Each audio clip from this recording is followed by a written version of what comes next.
Yo, what's up, everyone? So, today, at least from Korea's perspective, it's only about 9 more hours before you should be getting to the test center to take the August SAT. So, hey, what's up? So, I'm here to just see if I can be of help, and if no one's here, I'll mainly just be chilling. Honestly, uh, I'm not feeling too much pressure to be particularly active with this stream. But if people drop in, then they drop in. So it's kind of like the way I'm viewing this right now. Let me see if I can.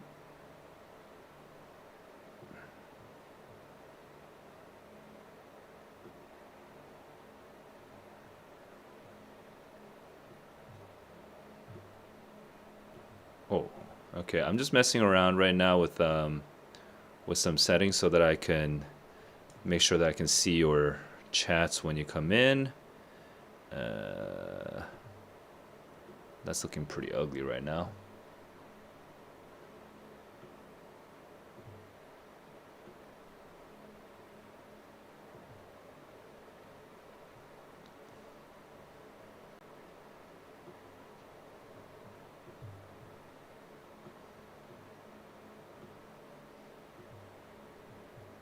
Yep, I'm just gonna take a little bit more time to set this up.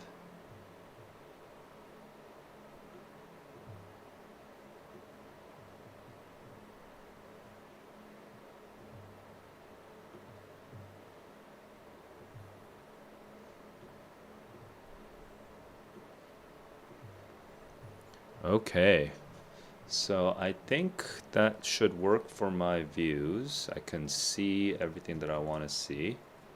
Uh, and we're about to get started now.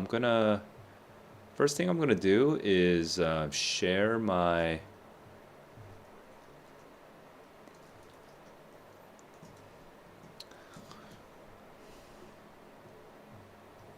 okay, share the fact that I'm on YouTube to my Discord server.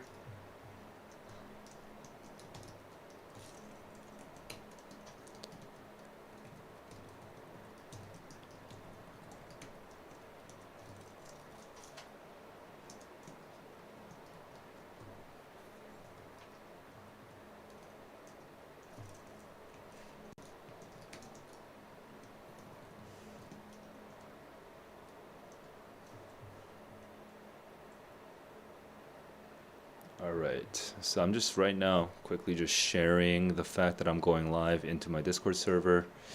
Last day for August SAT.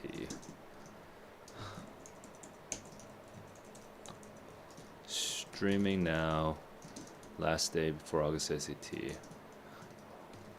Working and chilling and answering your questions. Right. So, hey, welcome. Feel free to ask questions. I will be kind of multitasking. I may not only be focusing on the chat, but I definitely can see the chat. So if you shoot me any questions or if you have anything you want to chat about, I will see it. Right now, let's see. There's a bunch of stuff on my mind, so I'm sort of just processing right now. So depending on how many people come in, I'm kind of ready to just go pretty late. So we'll see what happens today. All right.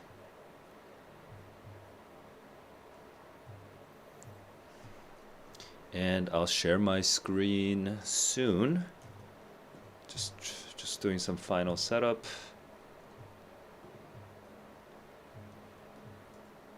Cool. Looks like we're mostly good here.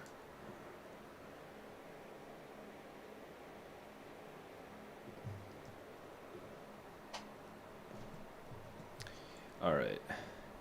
Okay, I see more people are coming in. Hey, what's up? What's up? Again, feel free to just chat here with me. I will be multitasking, so I will not necessarily be only focusing on chat, but uh, hey, welcome, Ansh. Uh, yeah, I'll shoot me your questions and I'll swing around to them when I can. Bro, this view is messed up. Let me fix up my view. Okay.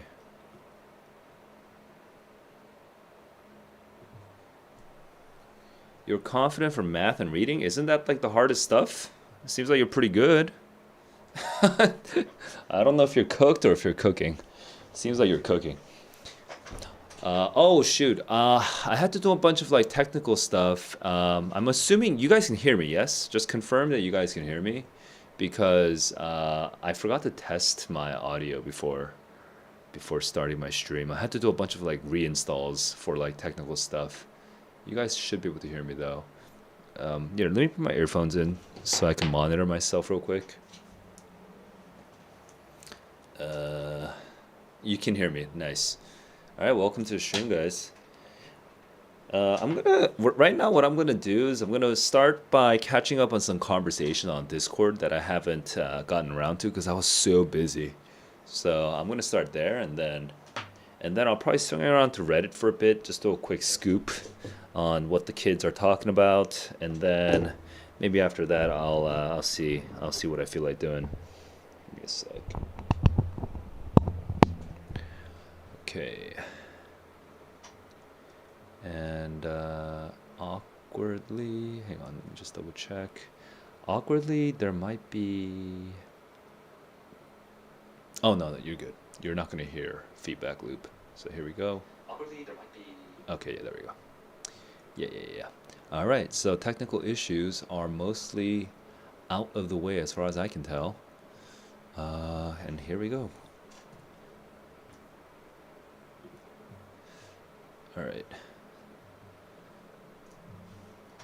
All right, so yo, Piney, in the Discord server, I am dual streaming, so and I am checking the chat in Discord. So if you have any questions, let me know in the chat, which is here. If you want to chat with me too, I may not. I don't know if I'm gonna just keep doing that constantly because I feel like that might be a little bit exhausting. But if you do want to chat with me, you can raise your hand, and we'll see. This depends on the vibes of the moment, if I have the energy or not. Let me see. Let's go into Discord first. Okay, so there's a bunch of messages I just have not been caught up on. So, oh, my screen is not showing on here. My bad. No, god damn it. Why? What is going on, dude? Okay. Hey, Piney, I'm sorry. I'm gonna have to disconnect on Discord for a bit, and hopefully when I restart Discord, hopefully that will solve the problem. And online students on YouTube, guys, you guys should feel free to ask any questions you got. All right. Let's see. Ah, dude, that's so annoying. I might have to reinstall OBS. So many technical issues. The problem is that I'm trying to dual stream. I'm trying to dual stream to YouTube and Discord at the same time, and Mac OS and OBS, and these software keep updating, and every time they update, something breaks, which is like annoying. Super annoying, but hey, that actually fixed it. Awesome. Okay. All right, now I really think I'm done with the technical issues. Okay, I think I'm actually done. What's up? What's up, everyone? All right. Should I just have the chat floating in the other screen too? Might as well. So let me just put this over here. Hang on, give me a sec. How do I copy this?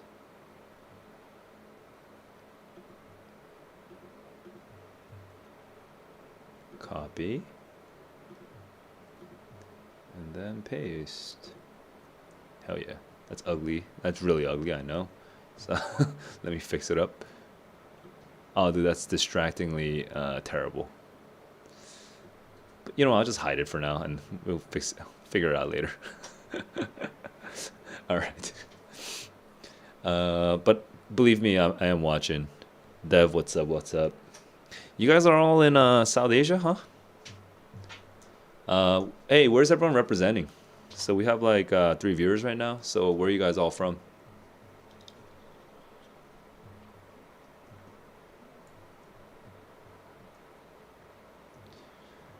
All right.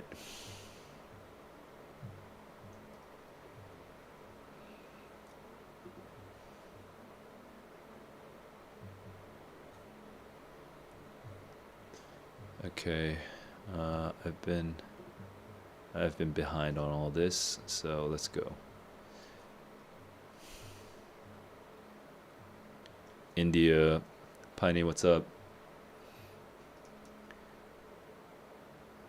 Earlier you mentioned the vocab list. Go ahead and share that. Share the wealth. But you know what, guys? Actually, it's probably not a good idea to try to cram vocab the day before. It's a terrible idea. So don't do that. It's a terrible idea. Is there anyone from the States right now? No, right? It's too early. All right, let's see. Senior, October. Yeah. I just took PSAT 10, Perfect 1520.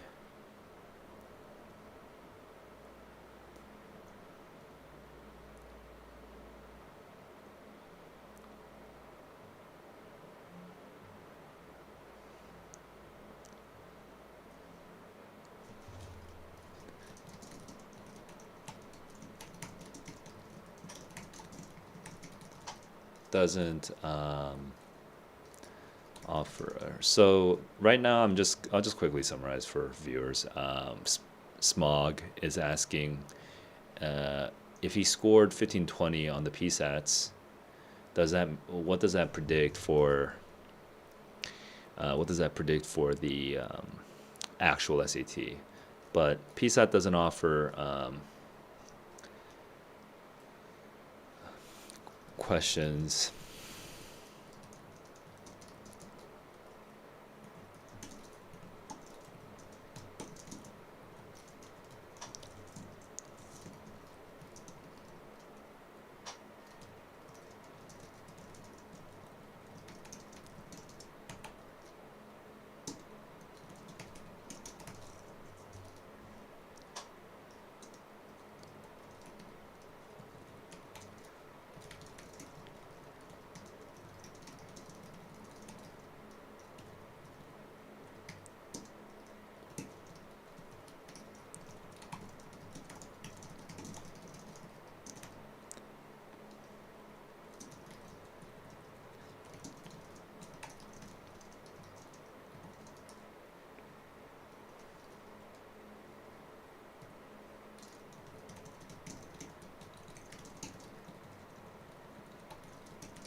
Okay.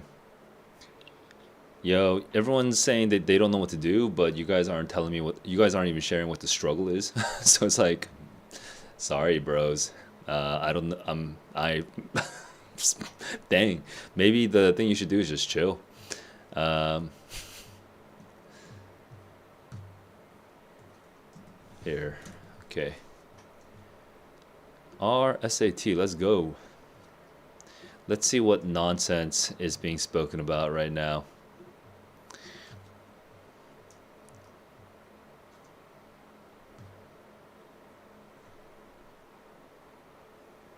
Also, let me just remind myself, what the heck is my YouTube saying?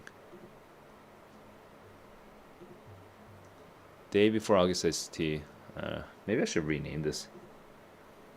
You know, I'll make it more descriptive. I'll make it more descriptive.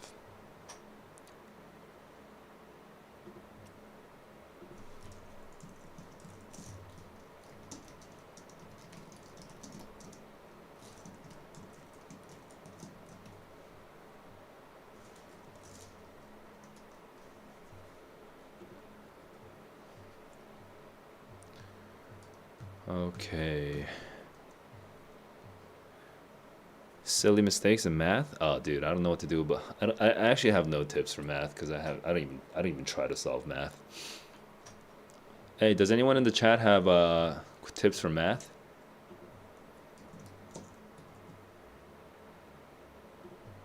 Well, I actually have no tips for math because I have. Okay, I'll just mute that. But I want to just have this available just in case I want to check. Okay, I'll just stick that there.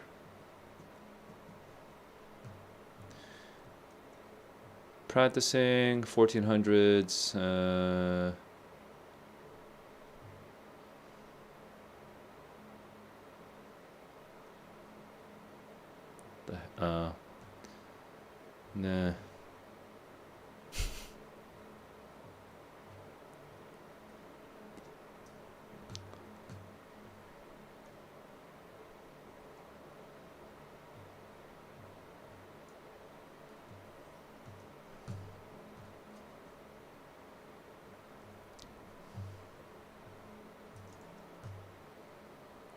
Yo Ahmed, what's up? You know what? Maybe I need a.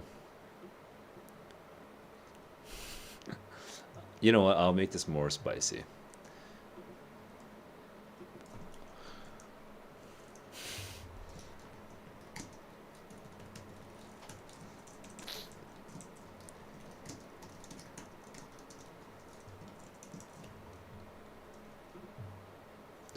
Yo, what's up?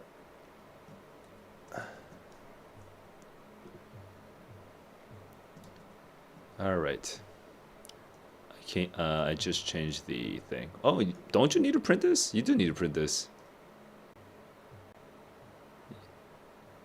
Oh, I guess that depends on the center.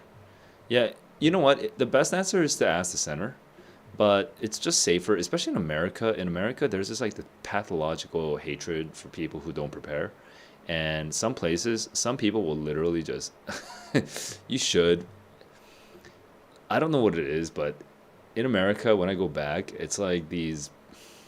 Okay, I'm not gonna go into a whole rant. All I'm gonna say is it's safer to print it out beforehand. Okay. How do you improve focus on the exam? I mean, honestly, the way to improve focus, and this is going to be maybe too hard to understand if you don't like know my thought process, but the reason that kids don't focus is because they let themselves make too many decisions, right? It's like, um, if you're making decisions on how to approach the test in real time, you are going to lose focus because compared to somebody who is not making decisions, somebody who is just who knows for every question type, like they already have like a system in their heads, right? So they just like follow the same steps for every question, and they know exactly what they're doing, right? It's kind of like a rhythmic. They get into a rhythm because they know what they're supposed to do at every moment. Like those kids focus because it's not just like a mental thing. It's not just like oh, you take medicine or you just like be disciplined or you just like think good thoughts. I mean, all those things can help medicine, but like really at the end of the day, if you just know step by step what you're gonna do at every moment, then you're just not gonna lose focus. So I have a whole video on this. In fact, I'll even do a quick search. I have a whole video on this. What do I call it? Repeatable, adaptable test taking. Okay. Stop panicking on test day. Define repeatable, adaptable order operations for SCT. 4.6K views. That's probably one of my bigger ones. Okay, so this is a big one for me, and I recommend. I mean, hell, I'll even share the link here. Okay, just in case you wanna dip out for a bit. I mean, I'm kind of summarizing what I say over there, but I'll just stick it in the chat in case anyone wants to go, and just have a kind of look into it later. But yeah, uh, just just right now, it's not like you're gonna learn that much between now and tomorrow. So just focus on just systematizing your approach, just having a very specific approach that you're not gonna deviate from. Okay, and the way to get those ideas is from what do you call it? Is from just like all the things that you learned in the last couple months while you're prepping for the SAT. I'm seeing Ahmed. I will quickly dip into Discord though, so I do see Ahmed. Ahmed is asking. Yeah. Oh, getting faster. I mean, Ahmed. So I'll just write bullet points. Bullet points for my YouTube stream. Getting faster. Give me a moment to just write the bullet points because I say this all the time, but actually this is the day before, so I don't want to overwhelm you. Maybe I need to simplify. I mean, there's lessons that I like. I've talked about time management so much in the past, but the thing is that most of my advice takes a little bit of practice. Like you can't just do it the day of. Hey Evan, what's up? By the way, Evan, I am checking the chat in Discord as well. I don't know. Like, what is the simple answer for like literally the day before for saving time? I actually think it's too late to change your habits. So if you want to save time on reading questions, um,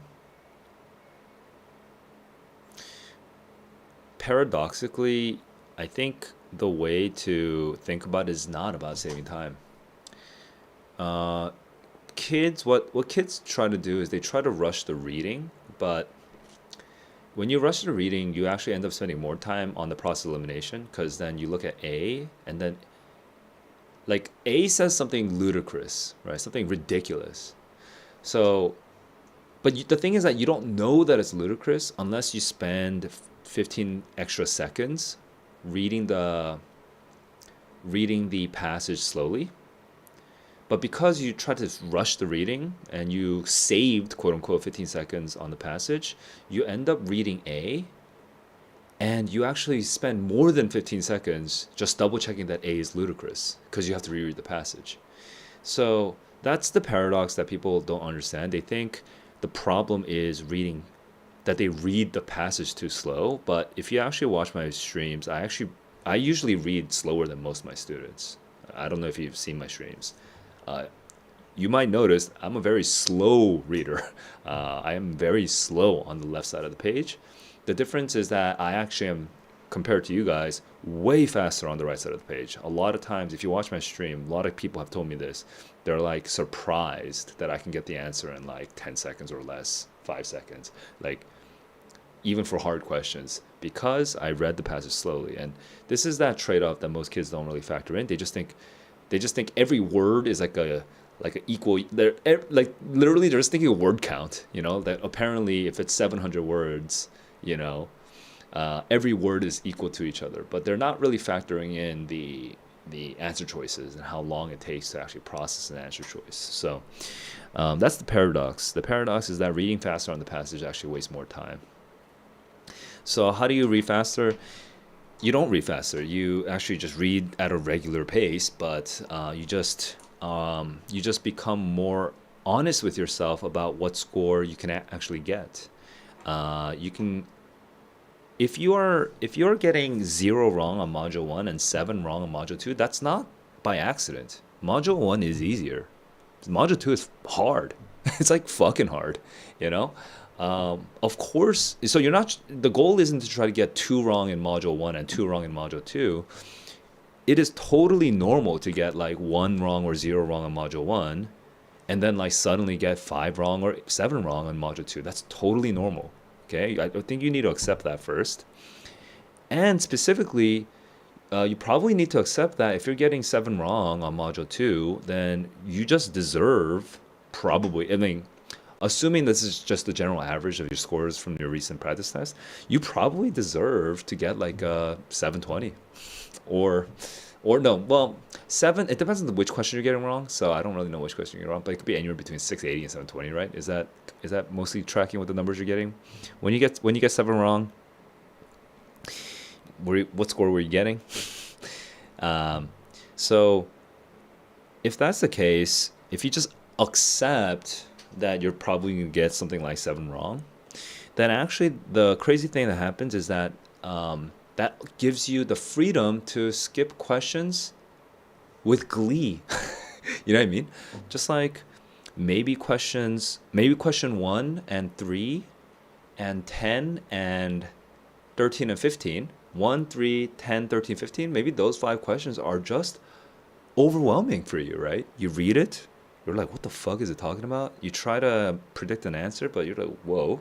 And then you look at ABCD and it's like, Jesus. And then you look at, and then you try to get some bearings, but you're just like dizzy at this point. Honestly, maybe just sacrifice it. Just 50-50 it, dude. You've probably, when you went through ABCD, you could have already eliminated two out of them, or maybe one out of them, right? But then just make a guess and move on. And by doing that, by gleefully, by comfortably, by humbly, humbly just accepting that, you know what, maybe this question is just beyond your level, right? And just moving on, what happens is that you can actually finish all 27 questions with like 3 or 4 minutes left over. And you know what crazy thing happens when you finish 27 questions in module 2 with 3 or 4 minutes left over? You calm down, and when you go back to that question 3 or question 5 or question 10 or question 13 or question 15, when you go back to one of them, because you're calmer now, when you reread it, it becomes easier. So my strong recommendation tomorrow is just move on. Just move on. Just accept. Don't, if you keep scoring 720, don't keep thinking, oh my God, I got to get 750. Instead, just say, I'm probably going to get a 720. I'm probably going to get a 720. So I'm just going to accept that I'm going to accept that I'm probably going to get like seven wrong, maybe 5 to 7 wrong. And then you spin it as a positive. Now you think, wait, I'm probably going to get 5 to 7 wrong. That means I get to sacrifice 5 to 7. That means I can just like, maybe that means I can just like waste less time on them, do my best to 50-50 it, and then just guess and move on. You know what I mean? It could be a positive. And by doing that, you will actually save a lot more time.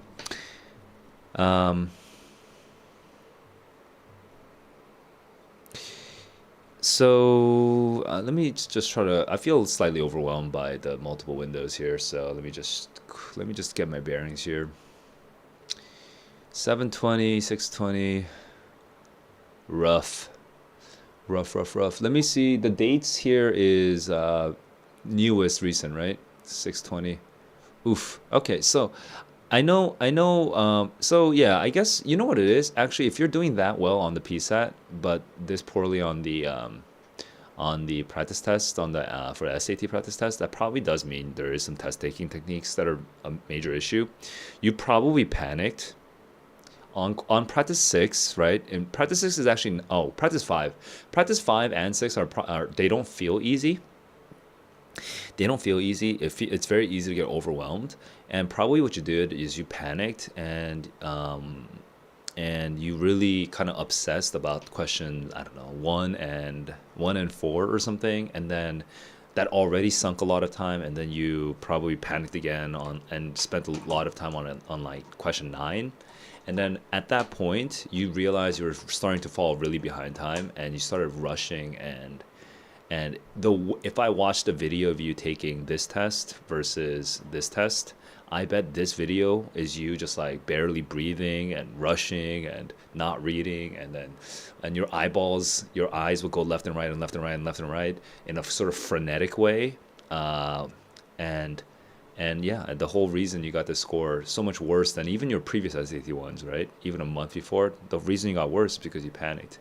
And again, that's what this whole video is about. Okay, this whole video is about just having a specifically defined approach to every question so that you don't panic. And a key part of that is just learning to move on. Okay, so one more time, I'm going to say the thing I said earlier. Dude, think of it as an opportunity. If the average test score of your last 3 practice tests is 720, then just accept it. I'm probably going to get a 720. Instead of being like, oh no, I need to get a 750, I need to get a 750. Don't create that stress on yourself. Just say, I'm probably going to 720. Just accept it. Say it right now. Everybody, look at your last 3 practice tests, get the average, and then just say it out loud with me. I'm probably going to get X, right? Just say that. Accept it, bros. I'm sorry, you underperformed. Accept it. All right? It feels a lot better once you accept it. And then once you accept it, then look at how many errors you actually made. You know what? Hell, let's actually do that in chat. Guys, chat. Let's actually do it together. Chat. Everybody, last 3 practice tests on the reading and writing only. Can you write your scaled score and also how many errors you made? So, for example, there's 54 questions on reading, writing. Okay. On your last 3 practice tests, here I'll just use my. Here, let me open up Blue Book on mine real quick. Blue Book.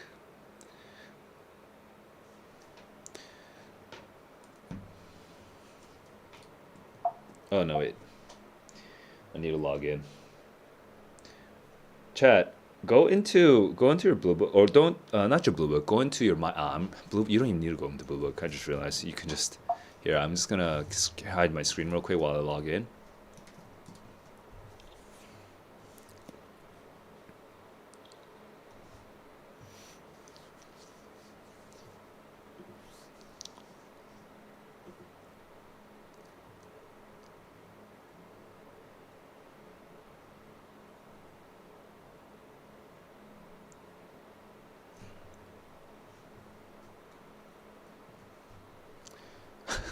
I mean, my scores are extreme because I'm doing certain things with it. I'm just like experimenting with things. But okay. So for example, this one, right? So here, just write 610. 610 was, how many did I get wrong? Oh, they changed this whole thing, and I'm still not used to it. 610 is for 18 wrong apparently. So, for math only, right? I'm confused. How do I look at? Oh, reading, writing. That's 14 wrong. So it's 610 minus 14. Okay. I inputted this into the website. Oh, so that I could see what my score was getting. But can you guys just like find the average, right? Like, how many are you guys actually getting wrong? Here's.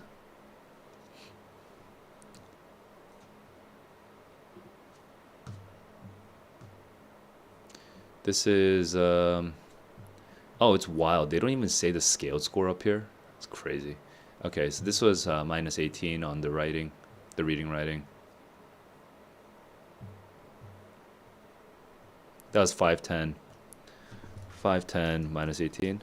Okay, so just basically just do what I'm doing in chat, right? And that gets the numbers out there. And once you have the numbers, just like take the average of the last 3, right? So for me, I'm just doing 2. I'll just do one more just to finish off this little exercise. 640. Here we go. 640. 640. 640, 14 minutes. Okay. 640 minus 14. All right, so for me, I have 610 510 and 640. So on average, I'm gonna guess that's like 560, about 570-ish. Okay, that's 570-ish. 570-ish, and what 570, if I'm a 570 scorer, okay? If I'm a 570 scorer, that means I'm probably gonna get somewhere in the range of around 16 wrong. Okay, somewhere around 16 wrong. Now, wait, what? You got 720 with -1. Oh, that must be a PSAT. Wait, what? That has to be a PSAT, right? That's insane. That's a PSAT. Okay. I think we probably don't want to look at the PSAT ones because that's a little bit, yeah, that's a little crazy. Because that also doesn't work with my exercise. But what I'm doing right now, the exercise, I'm trying to describe this exercise to you. Okay.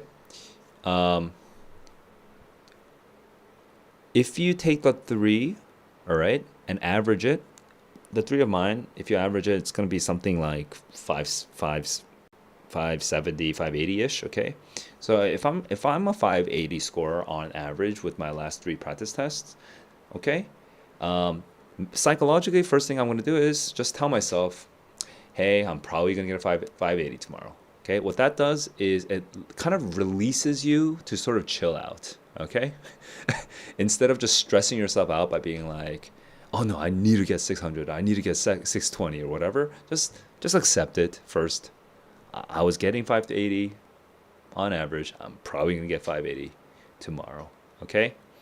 And then the second thing to do is then look at the number of questions you got wrong on those last three tests, okay? So for me, it's like between these numbers that I'm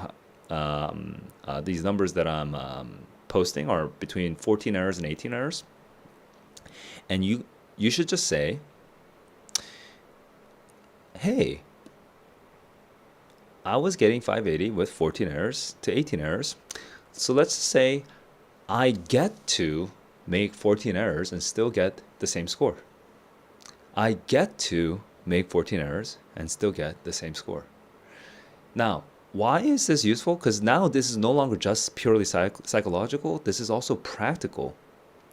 Now you know that if you have 14 that you're going to get wrong, then probably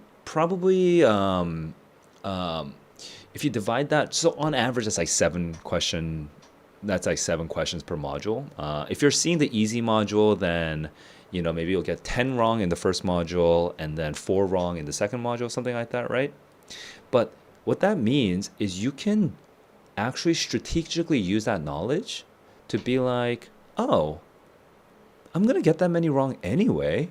So when I read a long passage and I don't understand it, maybe that's just one of the 14 that I'm going to sacrifice. All right? So you kind of read it. You try to do process elimination. You're going to be at 50-50. Just guess and move on. Don't spend more time on it.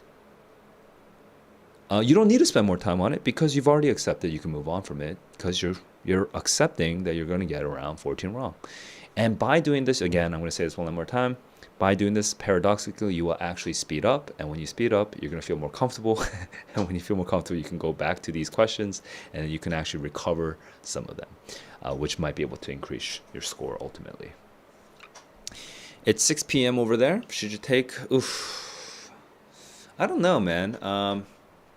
Personally, I wouldn't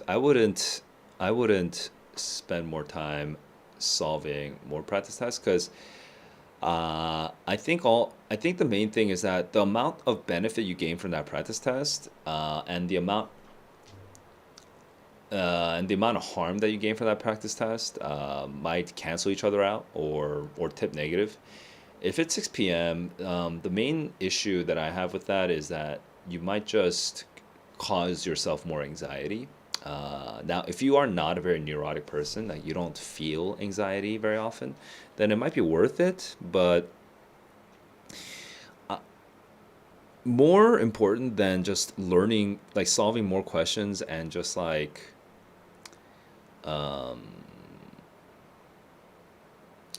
reviewing more words, learning more grammar, like more important than all of that is just having a plan.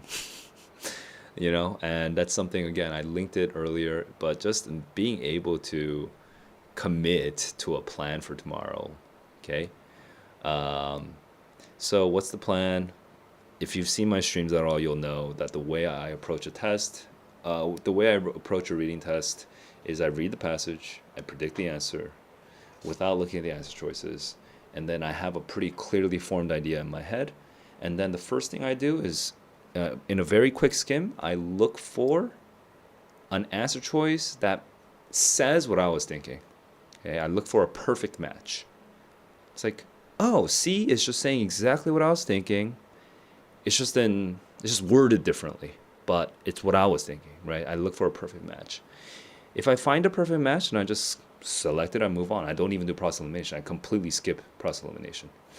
If I see a imperfect, like a partial match, then what I do is I look at C and I try to defend it. I try to go back to the passage and see if I can fill in the rest of the blanks, right, to make sure that C is actually correct.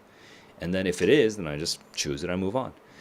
If I don't find a match, then that's when I go into process elimination. I go A, double check, does that sound reasonable? B, double check, does that sound reasonable? C, same thing. D, same thing. And then after that, if I still don't have an answer, then I try one last Hail Mary. I double check the passage. I make a new prediction because now that I saw the answer choices, I kind of have an idea what the question's asking and what they want. I make a new prediction, as in I don't look at the answer choices. I kind of formulate my thought, and then I try to match one more time, and I move on. I move on even if I don't find a match. I just guess and I move on so that I can come back to it later, because I don't want to spend more. I will never do process elimination twice on a single question unless I'm already done with all 27 questions. Okay, so that's my approach. And take it or leave it. If you've never practiced it, it might not come very intuitively. But if your test taking is absolute garbage right now, it's like a hot fucking mess, then maybe it's worth it to just steal somebody else's strategy. I will say though, a lot of my kids, I teach a lot of kids, um, and I watch them like solve questions, and I can see the change. They do a lot better. I'm expecting multiple of my students of mine to get 750 or above tomorrow. So I am very confident that my strategy works, not just for me, but for a lot of people. How do I know which details are important to me? That's not an easy question to answer, honestly, because it does depend a lot on the question type, and it depends on. But the most generic way to answer that, okay, is if you've taken AP Lang, you might sympathize with this, but identify transitions. If you read a passage and you're identifying transitions as you read, you're not just sort of like blankly thinking, "What is this about?" You're thinking, oh, it's going from this is a claim, and this is supporting the claim, and then this is qualifying the claim, right? If you're actually able to identify the transitions, or like, oh, this is just the first example of a person that's kind of interesting, and then this is the reason why they're interesting, and then, oh, this is a second example of a person that's interesting, right? If you can identify those transitions as you read, two things will naturally happen. The first thing is that you'll naturally slow down. Okay? And that's not a bad thing. Because the second thing that happens is that you'll start realizing what the passage is trying to say, even if you don't understand all the words. Okay? Like the direction it's going in. And when you know the direction it's going in, then you look at the question stem and you try to predict an answer. You might not have the right idea exactly, but you will have the right direction at least, right? So identifying transitions is something that is generally applicable to all the questions, including like data questions, including even some of the grammar questions to some extent, especially the transition questions, but the grammar questions sometimes identifying transitions can help with grammar questions, because some of those grammar questions are like partial reading questions hidden as grammar questions, so it does help sometimes. So if I could say only one thing, it's just don't read just to figure out what is it saying. Read to be like, what is this part in relation to the next part, in relation to the next part, in relation to the next part. If you can do, if you can kind of like break it into parts, you'll have a much better time predicting the answer, even if you don't know a specific strategy for that question type, right? Because it's not easy for me to explain specific question type strategies in like a casual stream like this. And Ahmed, yes, you can share a question with me. Although I do wanna, I mean, I could try it.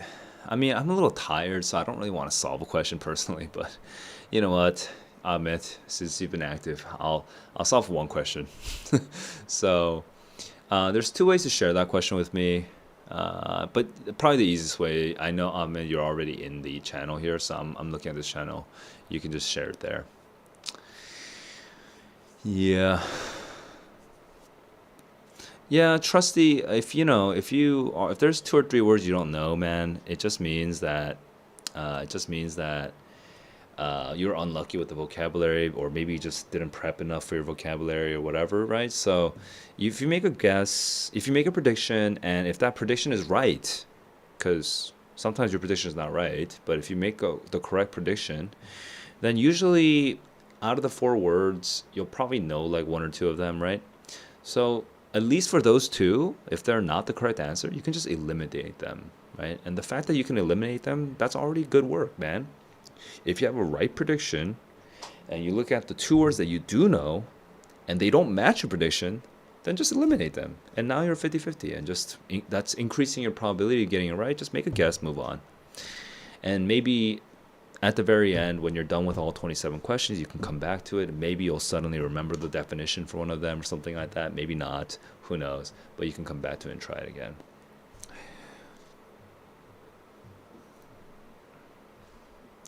Oh, I'm actually glad that you're sharing. Okay, no, dude. So for this kind of question, I need to share my screen. Yeah. So for this kind of question, the most important thing is everything after the wants to. So it starts indicate the category of most routine diplomatic correspondence, and I'm just gonna look for the category of most routine diplomatic correspondence. And the way I solve this is the way I recommend 800 scores to solve it. But that's kind of complicated. And you know what? No, wait, forget that. I'm going to just go with the way that I recommend 750 or below students to solve it, okay? So 750 below students, just what you want to do is just find the thing that talks about the category for most routine diplomatic. We're just trying to tell you what most routine diplomatic correspondence, which category they belong to. So let's look for it. According to U.S. government, which classifies such sensitive information as routine diplomatic correspondence. No, I am still looking for the category that it belongs in, and I want to indicate it. So how do you normally indicate the category that routine RDC? Let's call it RDC. It's too many syllables. So if somebody asks you what is the category of most RDC, you should say the category of most RDC is blank. So I'm looking for a sentence like that, and it says RDC is classified according to a degree, but it doesn't say which one, right? It doesn't say the is blank. Over here, having the potential to damage the score is disclosed. This is a modifier, right? This is not the main clause. So where's the main clause? Here's the main clause. Most RDC is classified as confidential. There we go. We got it. Most RDC is classified as confidential. That's literally what I was thinking when we said which category most RDC belongs in. We're just indicating that thing, right? So this is the main clause right here. This is the independent clause. Some of you think that grammar is this completely useless set of rules. No, grammar is actually very useful for understanding where the focus, where the emphasis of the sentence is. The emphasis of the sentence is not this, okay? This is just background information that lets us know why it's considered confidential. But this is not the emphasis. The emphasis is right here, and that's exactly what I wanted to emphasize. That's exactly what I wanted to indicate. So that's this verb right here, right? So this part definitely needs to be in the main clause. Okay. Again, B is not. It's not just saying. This literally says most routine diplomatic correspondence is confidential. This says most diplomatic is classified according to a reasoning, but it doesn't tell us which category. We need to know which category. There's no. It just tells us how it's classified, not which category it's classified. So this which category is missing for B. Yeah. So, and again, back to this. This here, sentence A does not focus on most routine diplomatic correspondence. It mentions it, but it mentions it as merely an example, right? And actually, the entire focus is confidential information could damage national security if disclosed. But that doesn't even literally state, is RDC actually confidential though? It doesn't say so. Not in A. Yeah, if you're only looking, so a lot of kids, when they're rushing especially, they get into a habit of just word mapping. So what does word mapping mean? It just means seeing the words. It's like routine, diplomatic, correspondence, category, classifies, confidential. Okay, I think it's A. That's called word mapping. It means you're just not really reading the entire sentence. You're just chopping it. You're basically, a sentence has a structure, right? Like a burger has structure. It has bread on the bottom and the top, has meat close to the bottom, has piles of stuff, right? But if you just blend the burger, right, into like a smoothie, right, then you're gonna get all the same nutrients, right? But isn't that how language works? Can't I just like blend all the words into just like according, classify, routine, government, information, correspondence, disclose, confidential, diplomatic? Can't I just like match these words to these words? Aren't they all just words at the end of the day? Like, bro, like, is a burger if you blend it? Like, no, man. Like, gross. Like, there's structure, you know? Like, there's like emphasis. There's like there's like things to communicate, you know? It's not just words. So why do you do this thing and pretend this is like a hard passage on the left? I pretend this is not a bunch of notes. Pretend this thing over here is like a hard passage. Kids will literally just be like, shit, I don't understand this passage. They'll literally like take like 15 seconds to read a hard passage and be like, okay, that's too hard. And then they'll literally just start looking for according. I don't see according. Government. Oh yeah, government. Classify. That's like literally how kids will start solving a test, which is like that's like anti-reading. What is that? That's just like looking for synonyms. It is, dude. I know paragraphs are made up of sentences are made up of words, and paragraphs are made up of sentences, but just because everything starts with words doesn't mean just that you can just like look for words and it will suddenly be correct, right? There's still structure. All right, so that's that.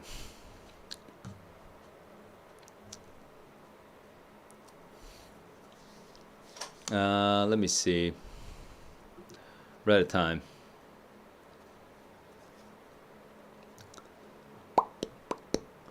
Do I want a snack? I'm like tired. Hey, yo, new viewers. Where are you guys all watching in from? Represent your country. Here, let me do it too.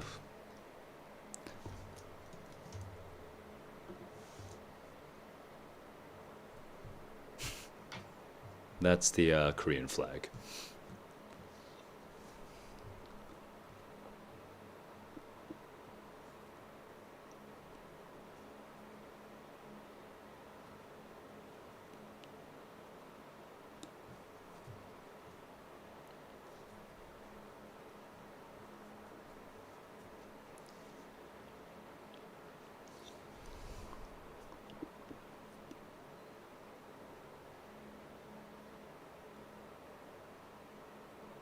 Reviewing reviewing past material is better than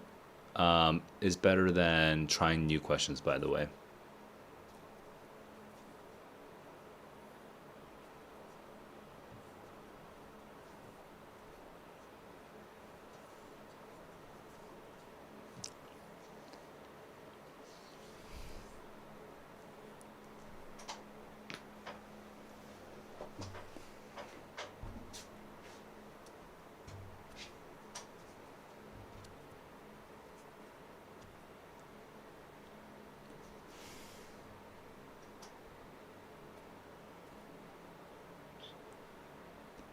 Oh, Piney, which question are you talking about? I Do you know which question? Because I don't know even know how to find the thing you're talking about. I mean, Amit, I don't recommend changing the strategy on the day before. It's the main thing. Like, no, I don't. That's not what I recommend. I have a whole lecture about this, but I don't recommend solving it in that way. But I really don't recommend changing the strategy the day before the test. Just, it's kind of like,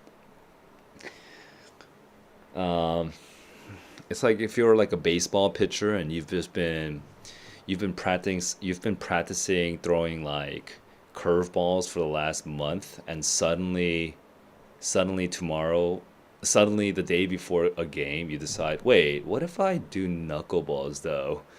Like, bro, you're literally gonna just try something new the day before the test. Like, maybe, like, I mean, if your test taking is absolute garbage, then I guess anything could be an improvement. But if you've already like built up some habits and you're feeling pretty confident, then I wouldn't go shake that confidence with like something totally new.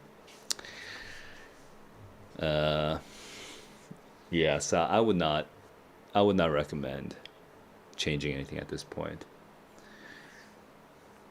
This is not Piney's question, so what is? Oh no, yeah, this is earlier what Ahmed was talking about. Never mind.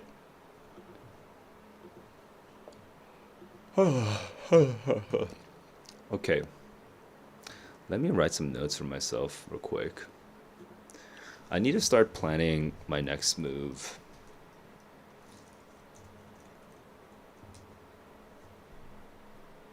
All right, let's go. Next move.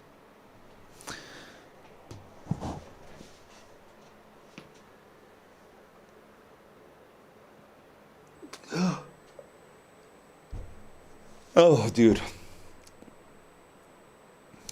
So August SAT. Let's talk about the calendar, right? So end of August is August SAT, and then vacation for me. Brief, short vacation for me. Then then September to early October is October SAT. So during this period, prep period.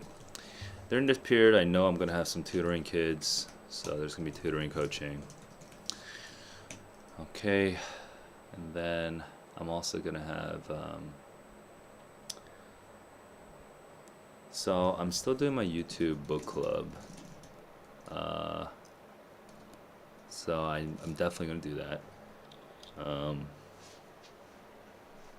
I forgot what book it is, but I'm definitely gonna do that. And then it gets kind of fuzzy. There's like too many things.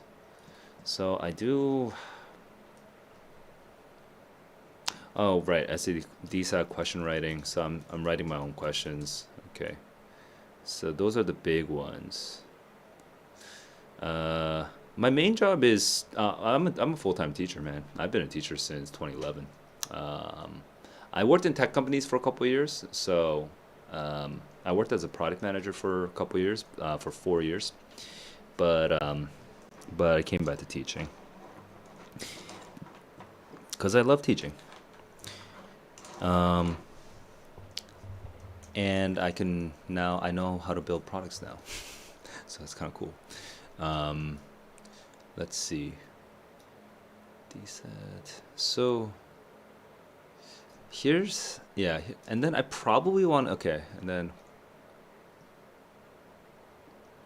So the thing is, I kind of want to do a course, October SAT course, but the thing is, what's the material I would use for that, right?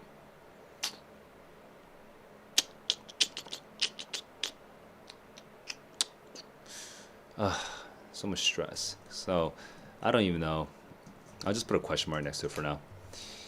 Okay. I mean, I do have some packets, but those packets are too hard for somebody. The packets that I have are too hard for somebody who hasn't learned my strategies. So I need a pool of easier practice tests, maybe like 10 to 20 easier practice tests so that I can teach the group my strategies. And then after that, but I guess I could get those easier packets. I have access to easier packets. Hmm. Can I do the test for you? Hang on. How much would I how much would I need to get paid to shoot my entire reputation down and get banned from College Board potentially? That'd be a lot of money. This is my entire livelihood. Sorry, dude. Nope. Sorry, dude. You're on your own. Did Piney send the question? Oh, he did. Okay, I'll come back to that in a second, but I'm kind of in the middle of a thought right now. Um, Whoa. Can you guys hear my cat there? Yeah, you can. Maybe not on Discord, but you can definitely hear it.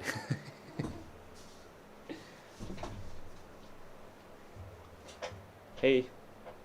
안녕.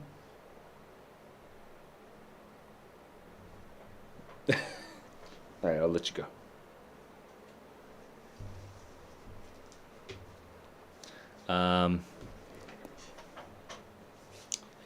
Let's see. And then, oh, 1 week break, right? There's also a 1 week break where I go to New York, in New York City. Oh, so I actually do need to do meetings with industry people. So I need to set that up. Okay.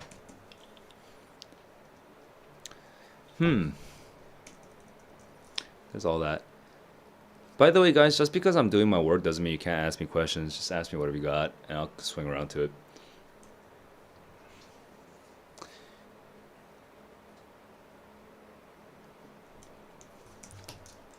Discord monthly events? Like, that's kind of confusing. YouTube memberships? YouTube streaming schedule? Like, dude, TikToks? Dude, I'm like doing too many things. I need to like narrow it down because I'm like trying too many things at once, which is the main problem. I don't know if you guys like, as a teacher, my busiest periods are the summers and winters. I do use Notion actually. I'm probably actually I bet I'm in the top 1% of like, what's the word, Notion fluency. I I bet I'm like top 1% Notion fluency, like writing formulas, linking databases and all that stuff. But I'm just using Google because I actually do. I think Notion has strengths, but it also definitely has weaknesses. So um, I just use. I'm not really. I'm not really a evangelist for any. I do love Notion, but I'm not really an evangelist for any one product. I use a mix of everything. Uh, so let's see. And it's crazy because Google Docs is learning from Notion and it's adapting because of Notion, which I think that's good for Google Docs. It's one of the areas of Google products are very annoying. Google products are actually really annoying because they oftentimes drop off in quality. It's actually freaking annoying. Um, what should I call this? I'll call this the backlog because I don't know. I don't know what the hell I'm doing with all that. But I know for sure I'll be doing these things. So now the question is, will I do an October SAT course? And if I do an October SAT course, then I would need to make a payment page, uh, an explainer page. Oh, dude, that's a lot of work already. Maybe I should focus on December because I actually need to do a lot for tutoring as well. Tutoring interface rehaul or overhaul. Dude, I have all these ideas for tutoring. Okay, now this goes to the backlog too because now I'm confused.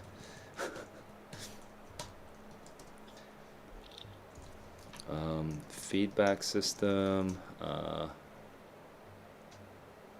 onboarding system. Are the two oh, but also, but students note taking. Oh, and oh my god, vocabulary curriculum. Yeah, I totally forgot about this. Vocabulary curriculum, which I've been avoiding for a while because I just let my the academies that I work with just take care of it, but I need to actually, I need to make that my own. Damn, dude, so many things to do. So many things to do. And I still want to do, it's crazy because I still want to do LSAT, and other test streams. But this is probably low priority. AP language FRQs, AP literature FRQs, maybe even college essays. But I know LSAT, GMAT, GREs. But this feels like I'm stretching at this point. I probably shouldn't do that. Because I still need to write the DSAT questions. I need to write a lot of DSAT questions. Let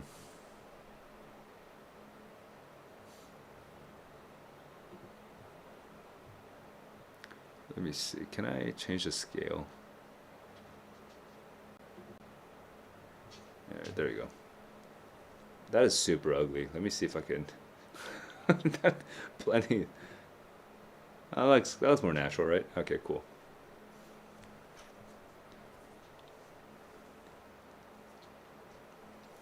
Yeah, so no one has any more questions, dudes?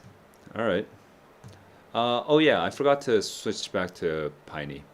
So Piney was asking about this.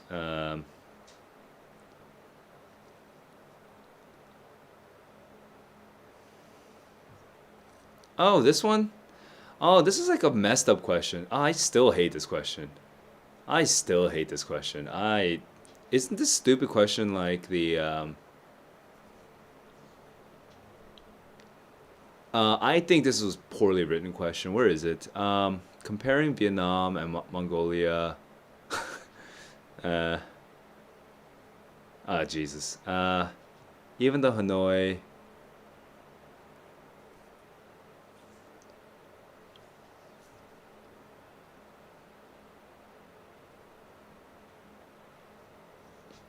Emphasize the relative sizes of the two capitals' populations, but it doesn't say. Hanoi is larger than Ulaanbaatar, so it looks like C is probably the correct answer.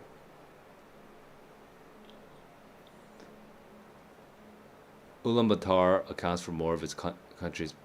So if instead of saying emphasize the relative sizes, like contextualize the relative sizes, then I think that might be better. But yeah, I think this is just a poorly written question. I still to this day I have no idea why the College Board hasn't taken this down. This is like, oh, is this such a bad question?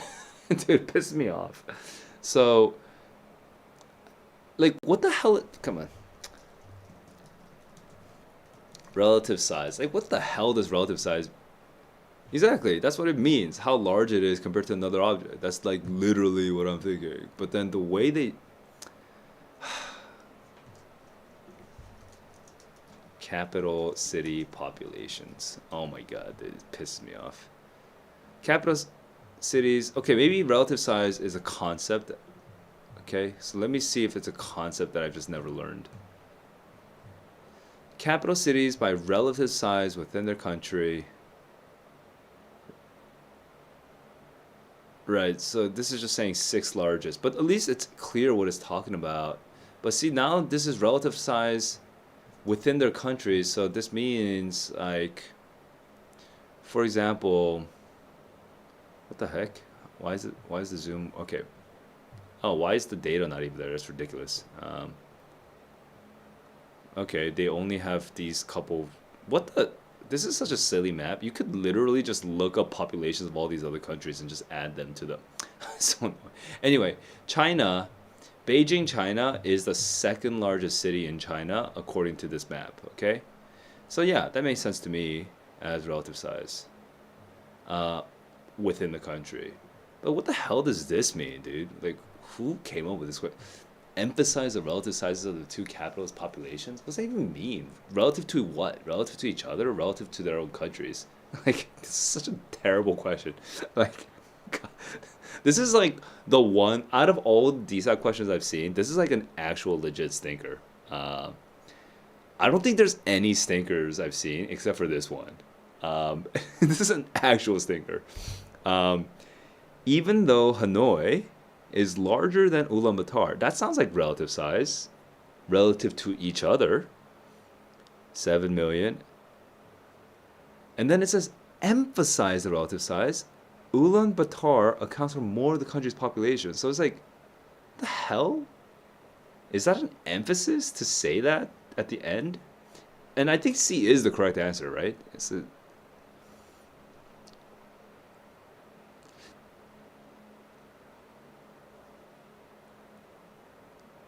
But A also, jeez, I don't even remember what the answer is. The answer is so. The answer is C, right, for this stupid question. Yeah, this is ridiculous. Guys, fuck this question. I as a teacher of English, fuck this question. As a teacher of English, that is not just. Do you know what? I'm not even just a teacher of English who just happens to have a teaching of English job. I am somebody who gets perfect scores. As somebody who gets perfect scores, fuck this question. It's retard. Sorry, it's stupid. Okay, it is stupid. Um, and like I just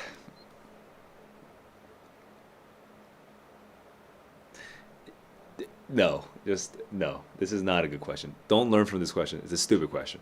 Okay, just just get rid of it. Poorly written.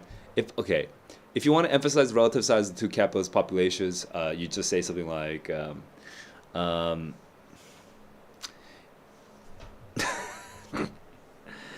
I would, yeah, I would say even though Hanoi population 7.7 million is larger than Ulaanbaatar population 907K or something like that. It's just I don't know what they were smoking. It makes no sense. So that is that. Yeah.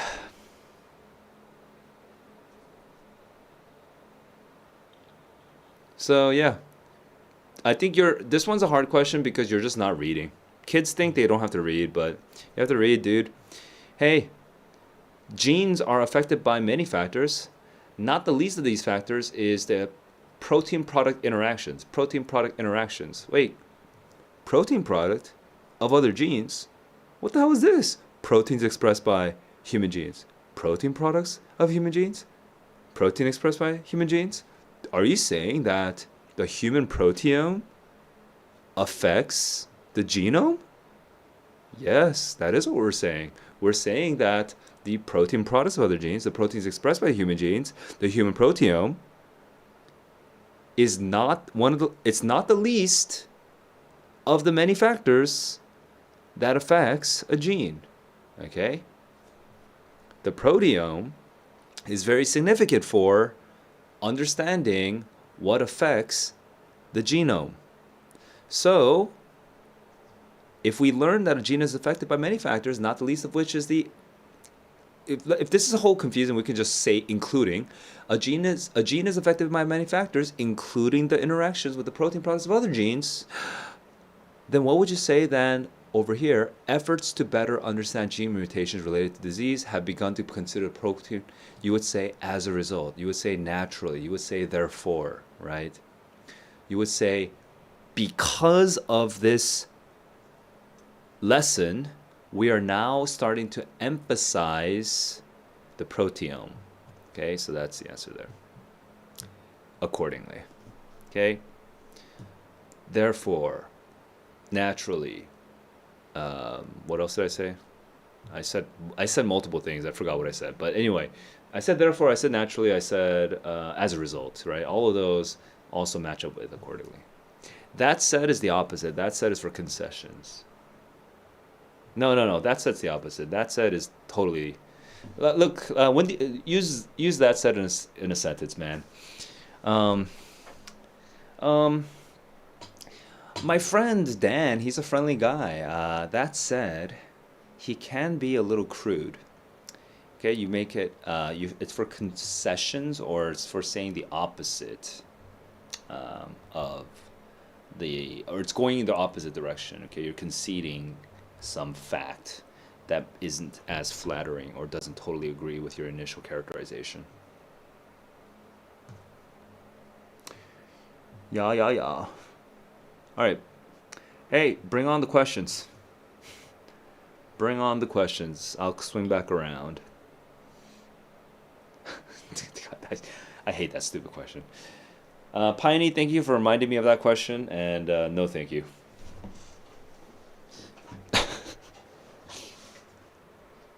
But I mean, my stupid emotional reaction aside, I do want to say, in a more rational and calm tone, the big thing is that the big takeaway for that particular question is just don't generalize from it, because the College Board, it's a rare miss. The College Board will not, or at least should not, ever write another question like that. So you can kind of just forget about it and just focus on all the other synthesis.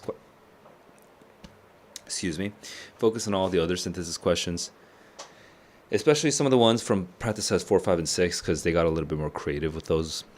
So focus on those, because those are totally reasonable, very, very understandable, very logical questions. So look at the ones from Blue Book practice tests 4, 5, and 6, okay? And just remind yourself of them. Yeah.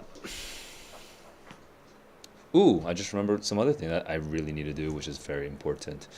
I also need to update my internal question database with the new questions.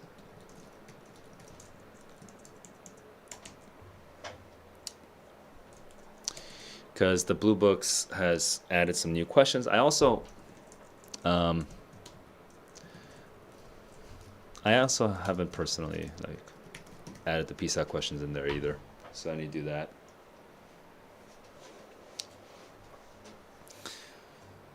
Okay, so I'm starting to get a sense of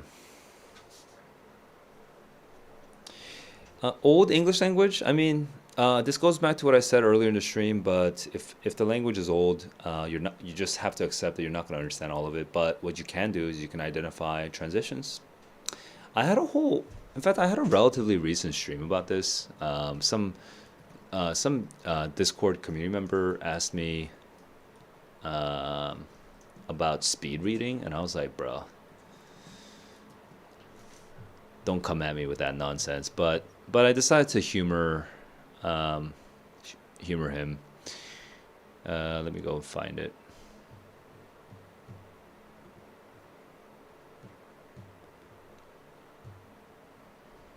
Oh yeah, speed reading for SAT. Ooh, how come I can't? Oh, duh. Okay, bad. It's disorderly. Families were publicly cautioned not to go out. Wait, let me remind myself. Is my audio plugged in so that you can hear it? But I do need to double check how loud it is. Give me a sec. Highwayman in the dark with the city tradesman. Testing. Only shot him through the head. Oh, it's pretty high, huh? That's pretty loud, right? I'm gonna drop that a bit. All right. Wait, who? The tradesman. Tradesman. The highwayman was shot by someone else called the captain, I think. Yeah, so you know what I'm really noticing? I'm noticing that this is making me rush. So.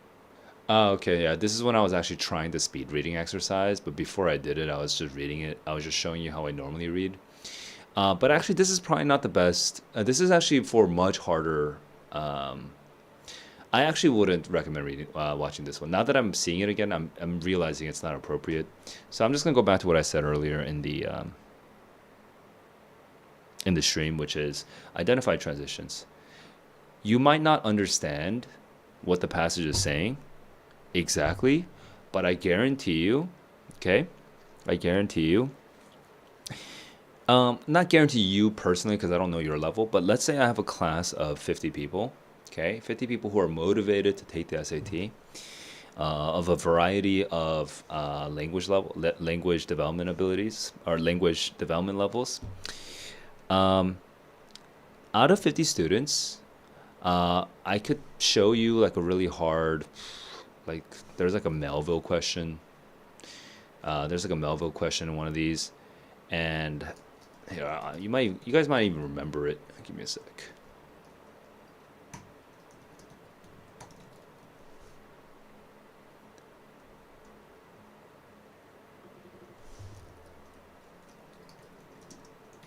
Wait, why is the search not working? All right, there we go. Not that one, this one. Like this one is pretty hard, right? This one's from Blue Book 5. It's really hard. Okay. Chubs, rainbows, what's up? So this is actually really hard to understand, but I wouldn't, and even my 800 scores, my 770 to 800 scores, even they didn't. Was there one? There was one person this August that I taught. Right now I have a group of around, I think around 6 kids that I'm expecting to get above 750 at least. Okay, I have like 6 kids that I was tutoring that I'm expecting to get above 750, something like that. For my tutoring, and then for my group class, it's probably some more, but honestly, group class is too large. I don't remember everyone. But for my tutoring, I have like 5 or 6 kids I'm expecting to get 750 or above, and even for my tutoring kids who are getting 750 or above, they're definitely like only one actually understood the actual passage. Yeah, who was that? Was the 800 score? Okay, yeah. Only one student understood all of this. Even the kids who were getting 770, 780 did not understand this. Okay, so that means if you're getting like 650, there's no way in hell you're gonna understand this. Like there's just like no way in hell. So what is the strategy for this? The first strategy for this is if you're getting 650, remind yourself, and this is the exercise we all did 30 minutes ago, okay? Remind yourself, if you're getting 650, you can probably get around 15 questions wrong. Not 15, maybe closer to 13, 12, 13, okay? You can get like 12, 13 questions wrong, okay? And what that means is you can probably get something like 3 questions wrong in Module 1, 9 questions wrong in Module 2, right? And hey, John is dropping the amazing transition. Thank you, John. That's awesome. Yes, concessions. Good to know for concessions. Okay. So the first thing that you need to know as somebody who's maybe getting 650 is you can get up to like 12 questions wrong and still get the score that you want.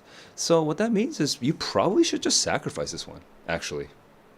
You probably should, at least if we're talking about tomorrow. Just like you read this and you're like, what the hell? And then you go into the answer choices and you're like, what the hell? Like, what the hell is this saying, right? If that's the feeling you get, dude, don't stay stuck on a question that's just killing your confidence and killing your vibes. Keep the vibes alive. Just be like, shit, I guess this is probably one of the 12 I'm going to have to sacrifice. So just like take the ones that seem obviously wrong, okay? I would say probably C and A are the ones that are obviously wrong. And for you to go from reading all of this and then going and reading all of this and then eliminating A to C, that might only take you, at your level, that might only take you 1 minute and 30 seconds. Okay? Whereas at your level, trying to actually understand this and then eliminate D and then actually choose B, dude, that might take you 10 minutes and you might still get it wrong at your level, right? So it's like, is it worth is it worth spending that much time on this? Hell no. If you're getting 650, right? Not worth at all. So just just move on is my first answer. Now, here is um, but let's say still you're not just thinking about tomorrow, you're actually thinking about long term. You do want to improve on reading these passages and understanding them. Then the most important thing is to identify transitions. And kids, when the my lower scoring kids, what the confusion that they have about transitions is they think that transitions means they have to look for conjunctions or pronouns like this, or they have to like look for like words that says like however or therefore. Dude, are you telling me every time in the English language that there is a transition, people use a transition word?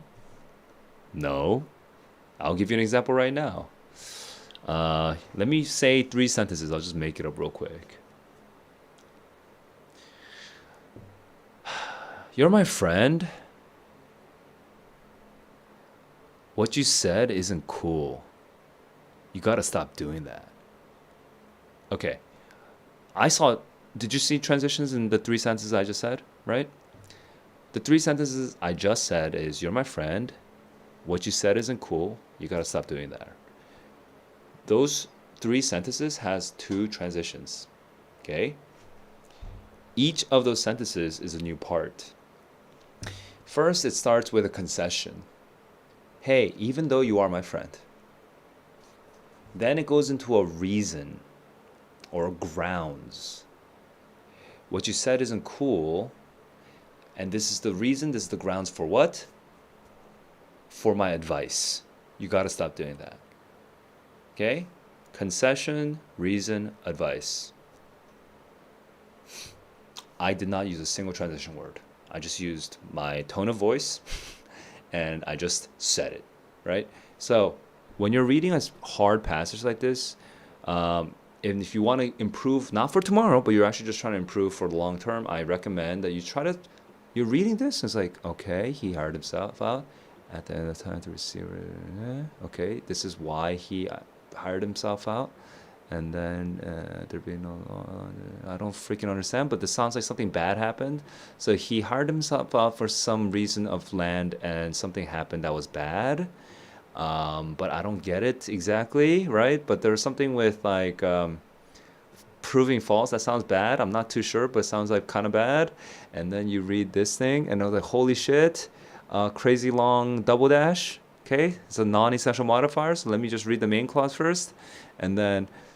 Israel was obliged to look around for other means of livelihood than clearing a farm for himself in the way. Okay.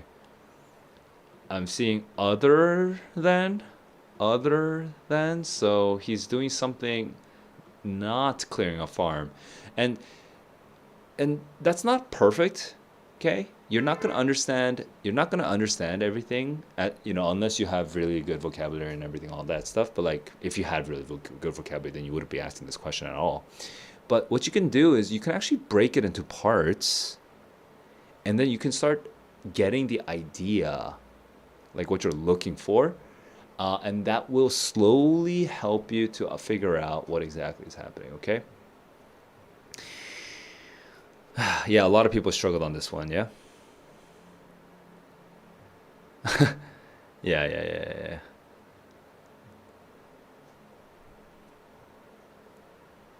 5 minutes is not worth it unless 5 minutes, jeez, that's not worth it, dude. I hope you got it, Ishan. I hope if you spend 5 minutes on this, I hope you got an 800 because it's not worth it unless you're getting an 800. No, it's not. I mean, unless it's literally the last question in your list, dude. There's no way it's worth it. No, it's so bad. Oh, dude. Uh, oh, bad. Uh, Hang on. So, I said this earlier in the stream, but guys, I'm gonna recap my strategy. My strategy is I read, I predict, and then I try to match. And what match means is I'm trying to find an answer choice that says the thing that I thought. Like if I look at an answer choice, like, oh, that's what I was saying, then that's good. Okay. If I get a perfect match, then I just choose it. I move on. If I get a partial match, then I try to defend that answer choice by double checking evidence. And if it's correct, then I move on. But if I don't get a match, I do process elimination finally. I do A, check my confidence, B, check my confidence, C, check my confidence, D, check my confidence. Okay? That's my strategy.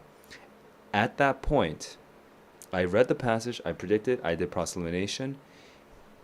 For a question like this, how long do you think that would take me? I read the passage, I tried to predict it, I did process elimination. Well, not me, Saul, but how long should it take a person to do all of that? I would say for this one, for process elimination, like you do A and then B and then C and then D. You don't jump back. You don't do A and then B and then A and then C and then B and then A and then D and then B and then D and then B and then D and then B. You're not doing any of that bullshit. You're just literally doing A, B, C, D. If you just do A, B, C, D once, you predict, you try to match, you fail, and then you do process elimination once. How much time should that take you? Depends on your score, but it should be anywhere between a minute 20 seconds to 2 minutes. Depends on you. At that point, you should have a very strong strong understanding of whether this is a question you sacrifice or you don't sacrifice, right? You don't sacrifice it if you're very close to the answer now. You do sacrifice it if you still feel far from the answer. So here's the last step. You reread one more time, you re-predict one more time, and you rematch one more time. You do not do process elimination again, at least not in my strategy. And if you do that, you will stay well under 5 minutes. You'll be, even in the worst case scenario, you'll be under 2 minutes and 30 seconds, okay? Worst case scenario, you'll still be under 2 minutes and 30 seconds, and you can just move on. Predict, match, process elimination, repredict, rematch. Do not do process elimination again. Just move on. Just guess and move on. That is my strategy. Vibepuff, you've solved 10 practice tests, and it is the day before the test. Dude, what more can you do? Bro, just eat some ice cream and go back and remind yourself of your strategy and have a plan for tomorrow. Because right now, practicing more is not anywhere as important as just solidifying your approach. If you solidify your approach, and you actually just commit to it tomorrow, then you'll be able to use all of the practice. You'll be able to use all the practice of those 10 practice tests on tomorrow's challenge. But if you don't solidify your approach, then tomorrow you might just panic and you'll throw all that practice out the window. Solidify your approach.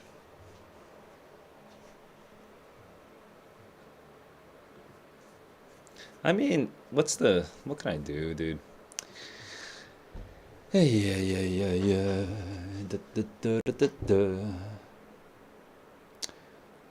Poetry. Oh, this is an evidence question, guys. Evidence question. Take the claim.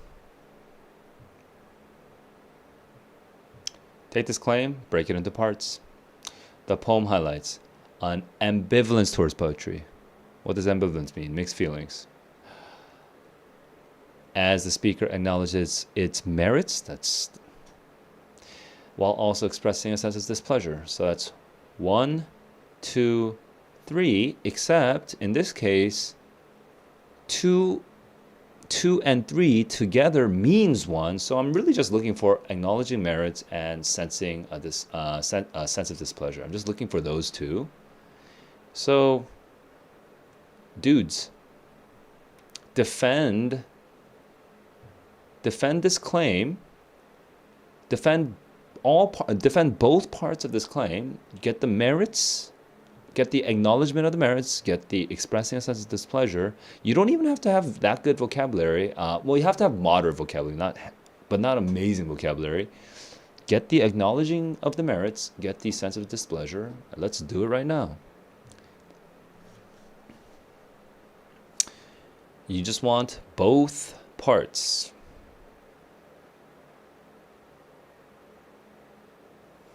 Acknowledging merits, sense of displeasure. Acknowledging merits, sense of displeasure. Where do we get both parts?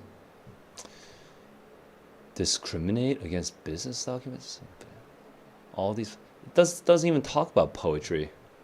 Ambivalence towards poetry. Oh, I guess there is 3 parts.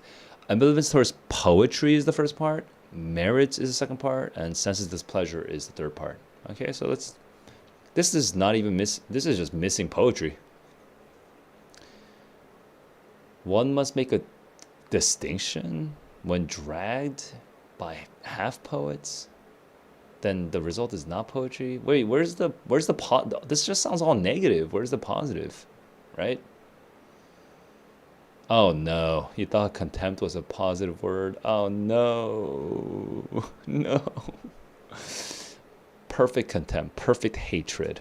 Okay. When poems become derivative so as to become unintelligible. Okay, that sounds like negative. The same must be said for all of us that we do not we cannot understand. Where's the positive? Where is the merits? Where is the merits? No merits. If you read poetry with hatred for it, you discover there is in it, after all, a place for the genuine. Positive merits. This is an evidence type question, so the structure, the flow is slightly different. Okay, you do make a general prediction, but the most important part of the prediction is just breaking this claim into parts, and then you just try to match it. All right.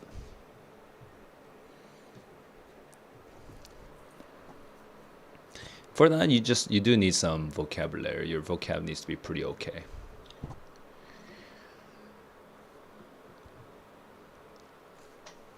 Yeah. Oh, I'm glad to help. Oh my. Bros. It is 1 a.m. By the way, you kids in India. Wait, where is everyone right now? 15 viewers. 15 viewers. Represent your country. Where are you guys? Where are you guys all chiming in from? Chat.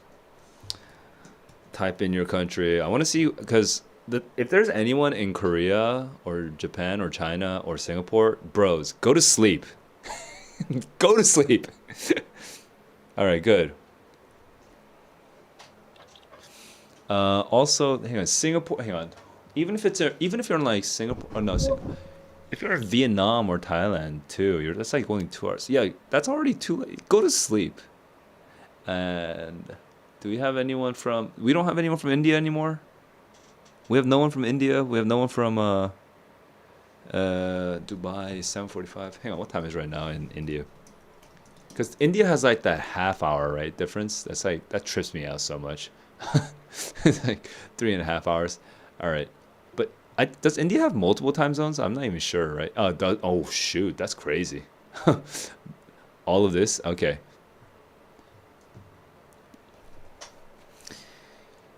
Oh man. So actually, all the Asians are mostly gone now. We're having all the East and South Asians are mostly gone, so that's good for you. That's good. I'm glad that you guys aren't here. You have the we have some Americans. India. Yo, it's getting late, man. Ishan, you have to. Ishan, you know what? I urge you, Okay, to treat tomorrow like a practice test day, but also to get some sleep. Okay, treating tomorrow like a practice test day, not treating it as overly special, just like doing what you would normally do on a practice test day. You know, that can get you into assuming that you did a lot of practice tests. I don't. I realize this advice that I'm giving is mainly aimed at my Korean students in Korea. But my Korean students in Korea for the last like 10 weeks or so have been taking the practice tests at in the morning on Saturdays. So if that's you, if you guys have been taking practice tests on Saturday mornings, then tomorrow I want you to psychologically just trick yourself into thinking it's just another practice test. Obviously, your rational brain will know that it's not a practice test, so you're still gonna have that sort of like energy, that sort of motivation to do it well, but treat it like a practice test in the same sense of like, don't eat anything special that morning. Don't do anything dramatically different from what you normally do. Just keep it as normal as possible, and your body will just sort of like get into the rhythm of just like, it's just another day, and you're gonna be less likely to panic if you just remember. Yeah, yeah. All right, let me think for a bit. Uh, my brain is actually starting to shut down, but we'll see. If more and more people start chatting, I mean, I'll just keep going. But I'm like, I'm like legit, low key pretty dead. Here we go.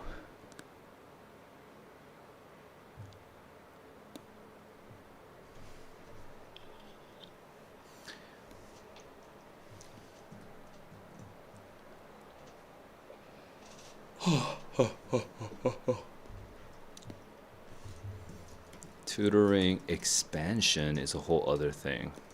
I probably need testimonials now. Testimonials, website, payment, pay, payment page, and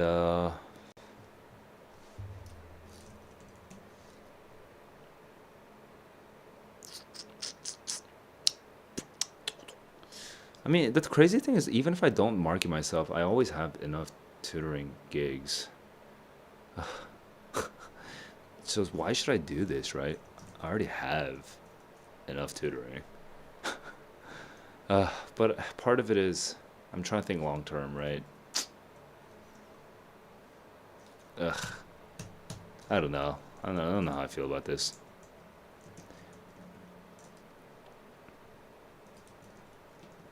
Put it under SAT. Hell, I'll put it under this even. All right. Discord monthly event seems more important. This is very important though, so I need to have this up top. Vocabulary curriculum is actually slightly less important, so I probably should put that down there. Yeah, what's up? What's up, T? All right. Or the. By the way, I am checking the Discord chat as well. I am dual streaming to YouTube, so I'll be chatting with people on YouTube and Discord at the same time. If you can always chat here in the chat. There's a chat. There's a chat box on the right side of the Discord window. You can also raise your hand if you want to like talk, but I don't know if I feel up for it right now. I have so little energy. I don't think I can handle an actual conversation. Okay. Back to I'm just checking the YouTube chat now again. What are you guys chatting about? Please continue. Coffee consumption. Well, the main thing with coffee is don't suddenly drink coffee for the first time in your life tomorrow. That would be terrible. Coffee can mess up your stomach, so you want to take a dose that you're already used to if you even drink coffee at all. And if you don't drink coffee at all, don't start drinking coffee tomorrow. Tomorrow's the worst day to start drinking coffee, okay? Stuff like that will mess you up. Whoa. Whoa, dude. I'm like tripping. Okay, you know what? I need a bit of a break. Let's hang out with my cats.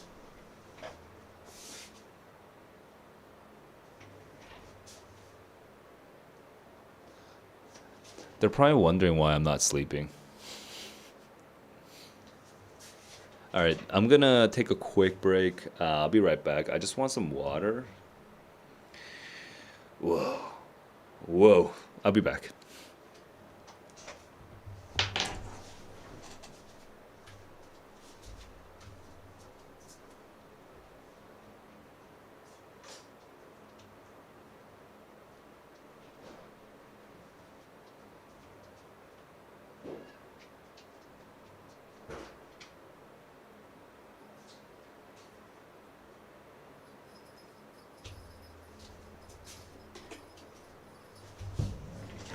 Okay, I'm back.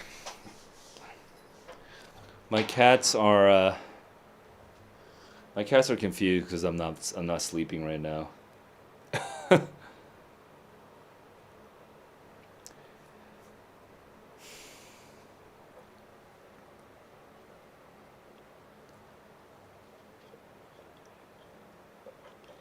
Oh, Ishan? Yeah, dude.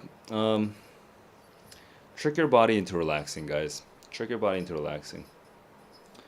Whatever you normally do to relax. When I was your age, I would usually play. I would usually just play on my guitar, and when then later on when I got my driver's license, I would just drive around the neighborhood.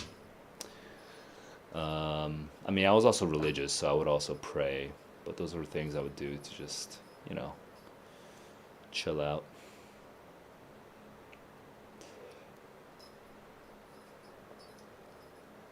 Oh, the most direct and practical uh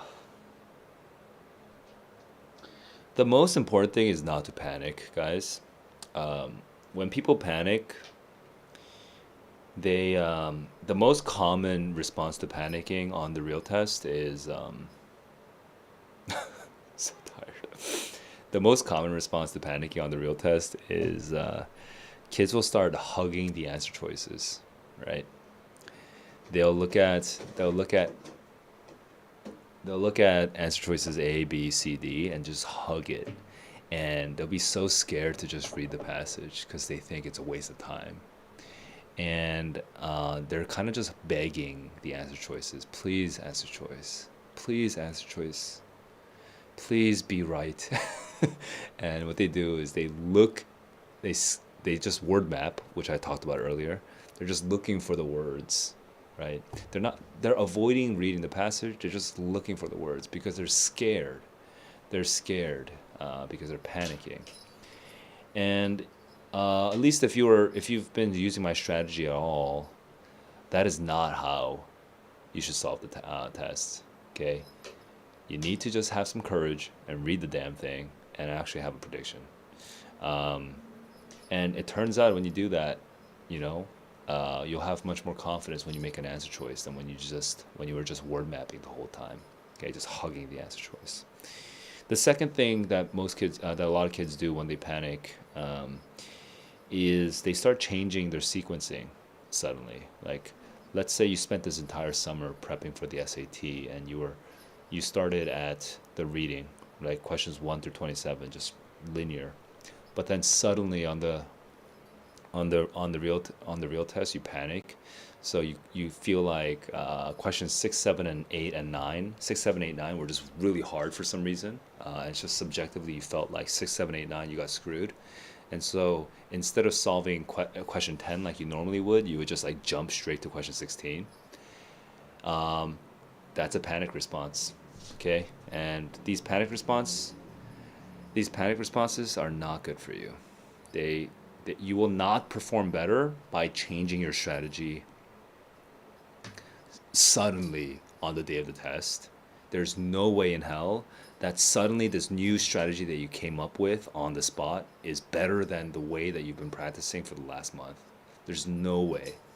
The only way that a sudden change on the day of the test could maybe be better than the way that you've been practicing is that you haven't been practicing. Like if you've like literally never practiced the SAT or maybe practiced like once or twice, then on test day maybe a sudden change might make an improvement, but it's ridiculous. If you've practiced more than 10 times, it's ridiculous to assume that somehow a new strategy that is like the is like a godsend, like an answer from heaven suddenly is just gonna drop on you on test day. It's ridiculous to assume that. Okay. Uh, yeah. Guys, Tuna is asking a question about improving focus for brain warm-ups. And that's not something I actually do, by the way. Actually, I kind of do it. I do Wordle. Um, but I'm an adult and I have my own routine, so I'm actually more curious what you guys do. So, hey, you guys in the chat, what do you guys do for warming up your brain? Some people told me, I remember reading some people like reading a passage or two or something like that, or something like reading the news or something like that in the morning. But I really do think it's pretty much just wake up early enough to get going. You know. Um,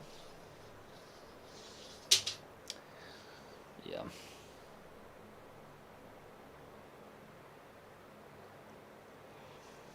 Should I play games? I'm so tired.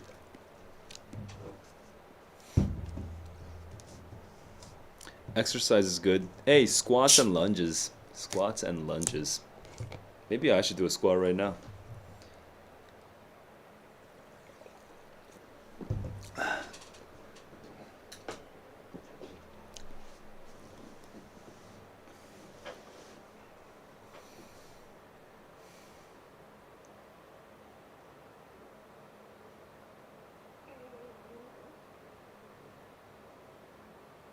Guys, I'm gonna quickly check my phone, and actually, I am like so dead, I might start watching YouTube.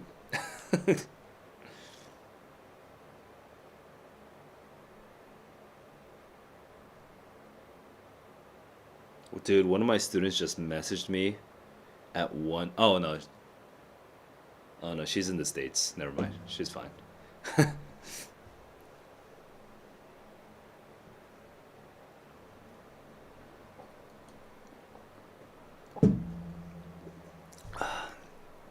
Playing Valorant, hell yeah.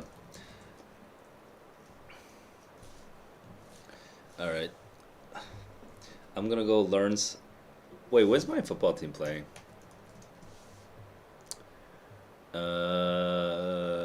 When is it? 11 p.m. today. So soon. So soon. Oh, and I have a party to go to tonight. Hell yeah. Now I can socialize again. Dude, this August I was so freaking busy. Holy crap. Oh, I can finally like do stuff. Okay. Oh, what's this game? That was kind of interesting.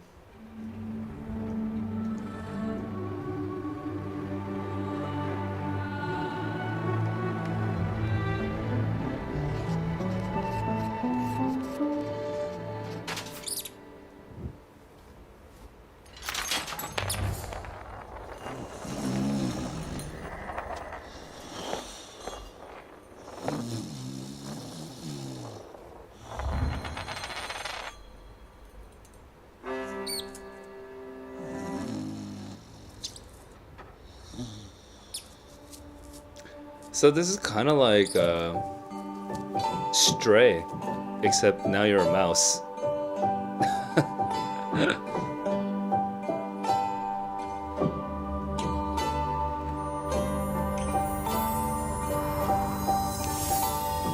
Dude, there's no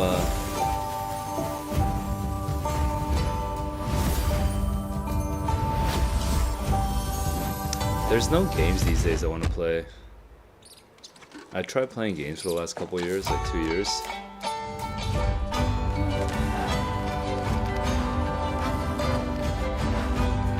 Oh, it's a co-op game? Oh.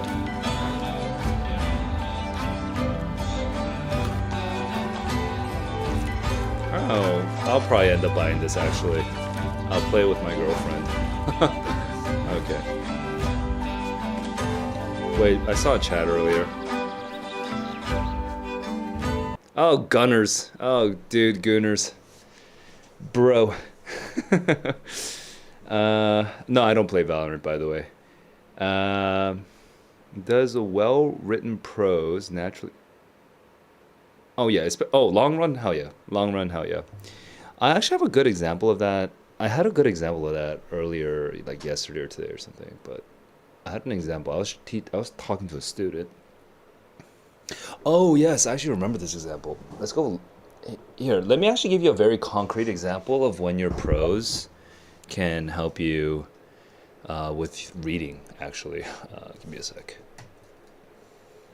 The question was the Islamic thought.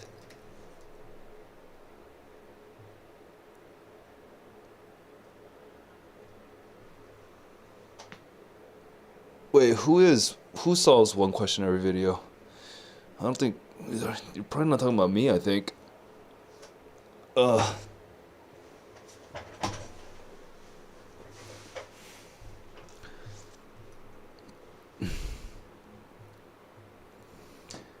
Um, you guys remember this? This is from Blue Book 5 as well. So for me, the thing is that like being good at writing actually does help with reading. It kind of goes back and forth, but like reading can help with writing and writing can help with reading, and there's sort of virtuous cycles. But I'm trying to specifically show an example of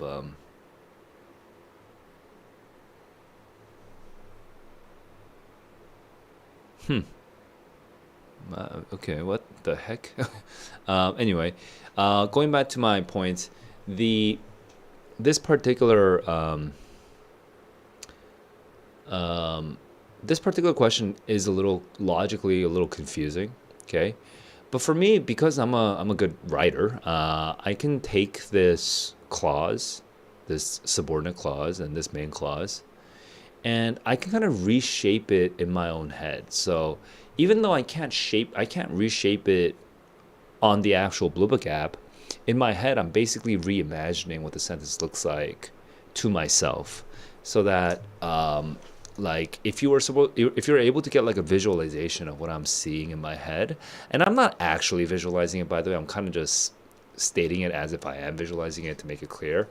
Then what's kind of happening is I'm seeing something like it is indisputable. So I'm kind of rewriting it in my head. It is indisputable that his location in the Muslim ruled area of what is now Spain. This is kind of changing to um, um, his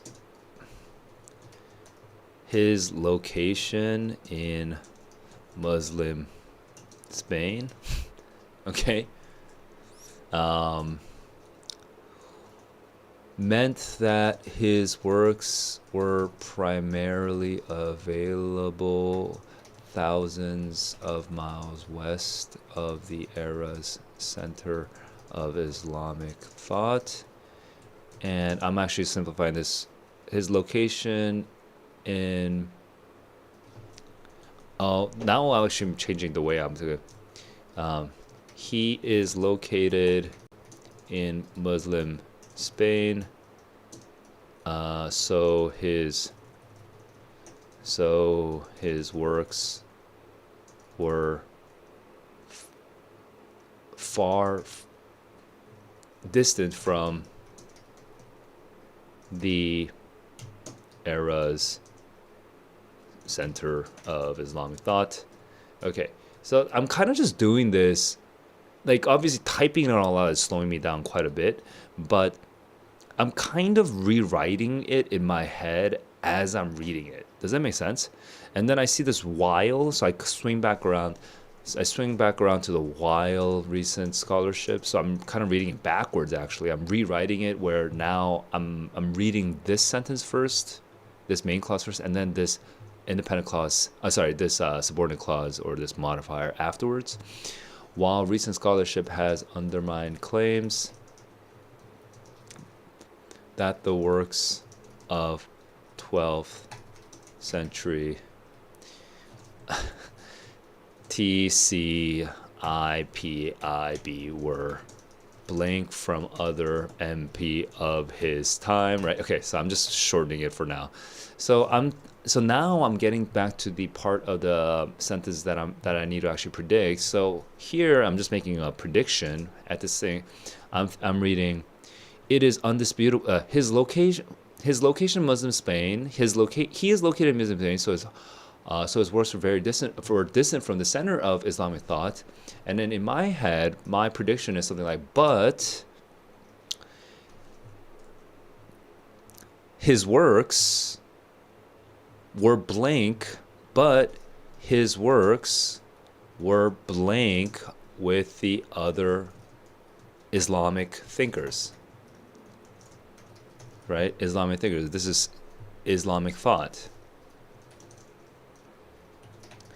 So, but his works were something with the other Islamic thinkers, and now I've basically rewritten the sentence in a way that I actually understand it, and so I say his works were not far, right? Earlier we had distant, so then I would say not distant, as in were influenced or influenced by.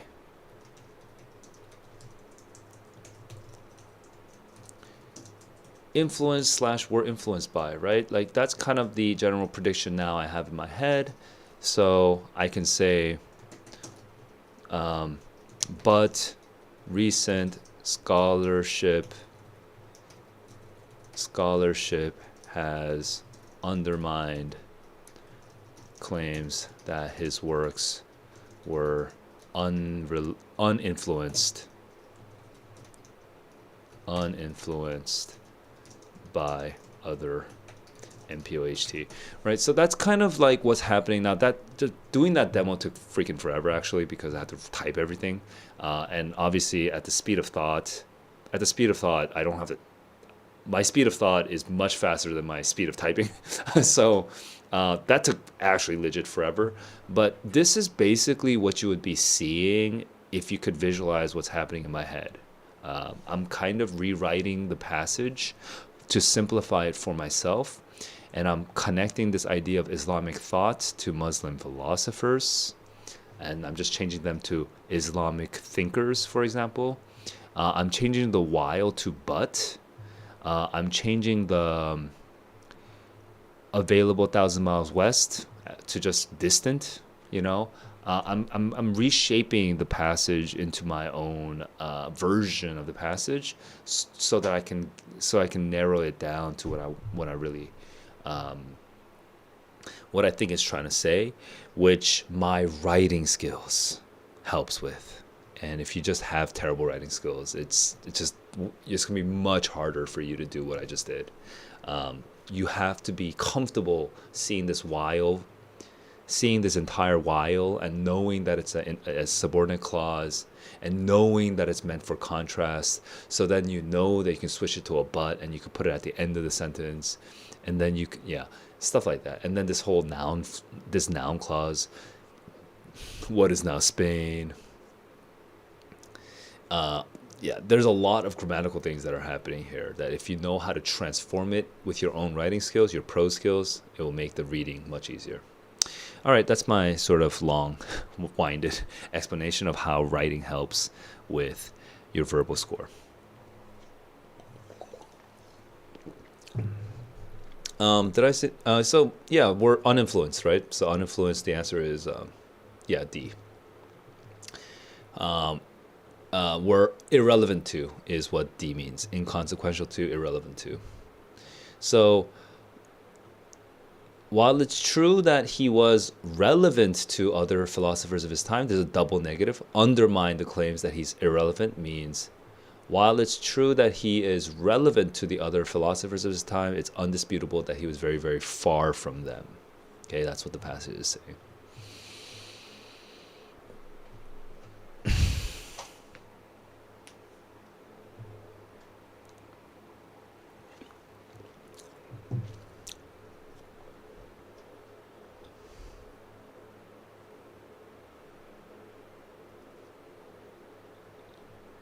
What does it can't be anything negative? I don't even know what that means. All right.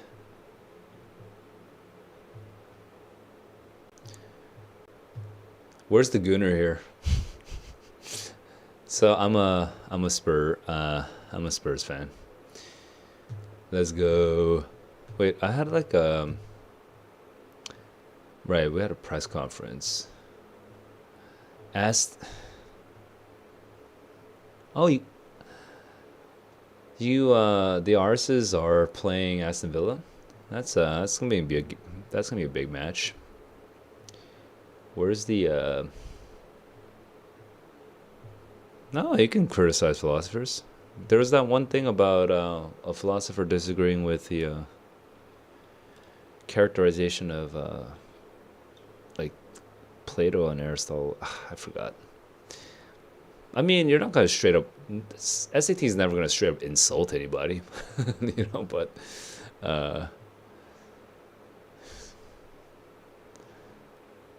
dude, I'm actually just loopy as hell right now. I actually kind of just want to play video games to stay awake, but I haven't set up my rig to be able to like play video games while streaming, unless I just do that stupid PlayStation thing. Danielle, yeah, happy to help. You know, are you out in the States right now?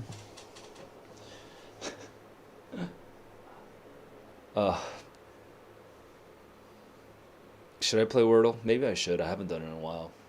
This August period has murdered my schedule. I was so friggin' busy. Okay, let's do Wordle. Good luck, Vibov. Good luck tomorrow, and stick to the plan, guys. Don't panic and suddenly change your entire strategy. Just whatever you practiced, just stick to it. And if you want to change your strategy, try changing it for October. Okay, that's only 1 month from now.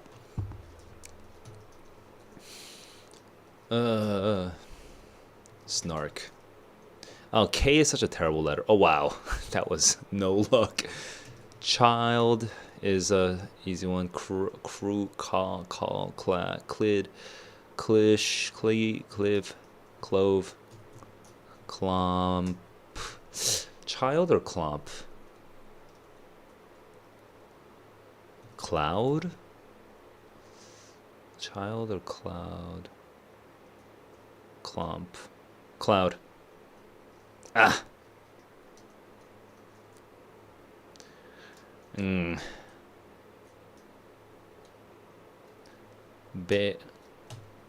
By the way, guys, you guys can still ask questions. I just will talk slower. While that better not be the right word. That'd be annoying. Oh, that's even worse. That is even worse. That's so annoying. Okay, maybe.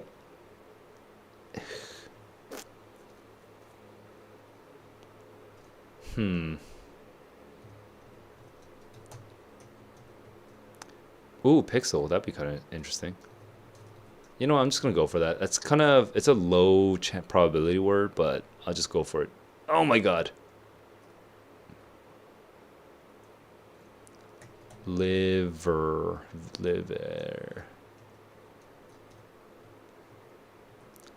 Liner, liege, lig,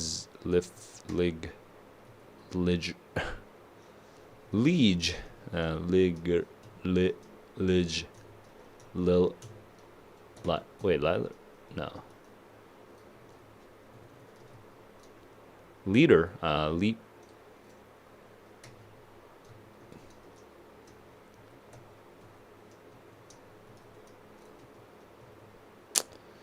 uh, you did half your practice test reading modules in order. But 4, 5, 6, I did grammar first, then 1 through 17. Okay. Oh, did somebody ask about the order? Oh, I mean, I don't have tips. But again, I'm gonna say this one more time.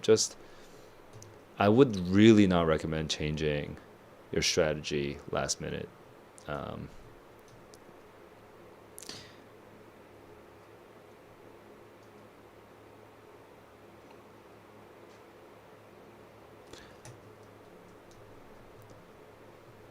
what could this end with? So, but if you're curious what I talk about, what I teach my classes, in my classes I teach solving 1 through 27, and the big reason for that is because I'm training them to manage their time, instead of just relying on that training wheel of just like saving the hardest questions for last.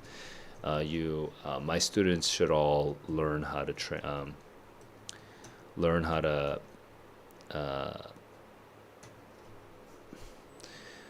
actually like my students should all be able to control their time, by learning how to skip questions and return, right? A lot It's crazy. Some kids take forever to just accept that they need to just skip and return. So, but I'm stubborn about this. I want them to skip and return. Um, so that's the way I teach. But again, I wouldn't necessarily recommend you doing it if you're not trained for it, right? I would recommend just doing what actually feels comfortable for you right now. Yeah, I guess the what Wiley, Filey, Tiley, Miley, Biley, Viley. I guess the L is at the beginning.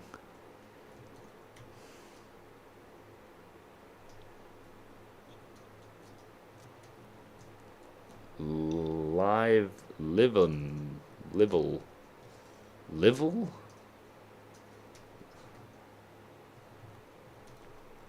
Live it, fillet, dude. You guys are right, dude. It's fillet. It's definitely fillet. Oh, dude, I think um, N and V, N and R don't work for liver and N, linen, because I've already used them. It was definitely fillet, and I was just going in circles in my head. Here, let me share it to the bro.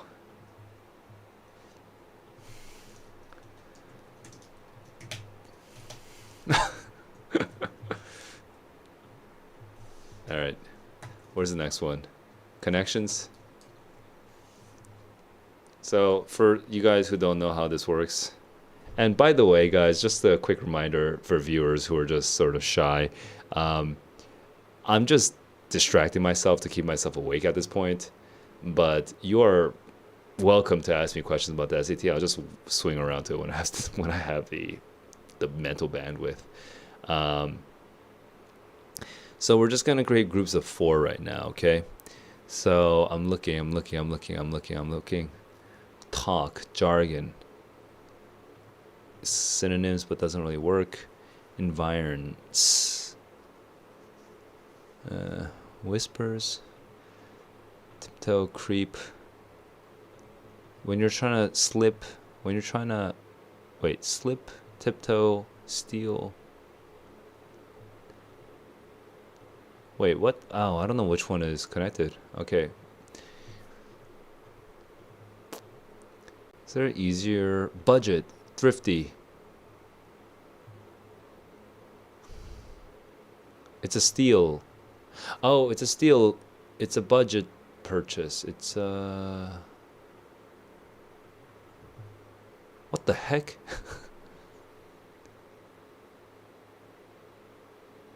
Okay, I'm trying to find a group of 4 right now. And today is relatively hard, I think, because I am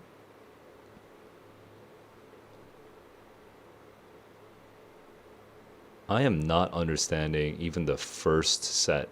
So there's 4 sets, okay? Yellow, green, blue, and purple. And yellow is the easy set. So there's usually the yellow is really easy to find. 4 words that are connected somehow, but I cannot see it.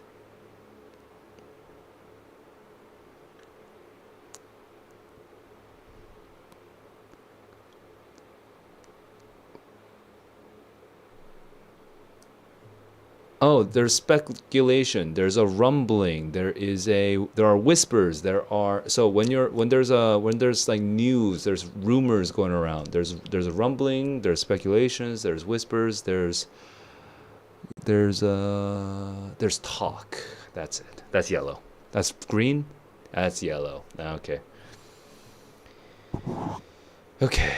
So if you don't know the vocabulary, trying to deduce from roots is pretty. It depends on how much experience you have, but if you don't know the vocabulary, and I should just change the filter color. Give me a sec.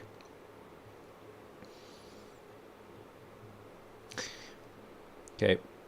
If you don't know the vocabulary, you can try to deduce, but do it after you're done with the other 27 seconds, because the amount of time that you spend trying to figure out what the word could be, honestly, could just be a complete waste of time.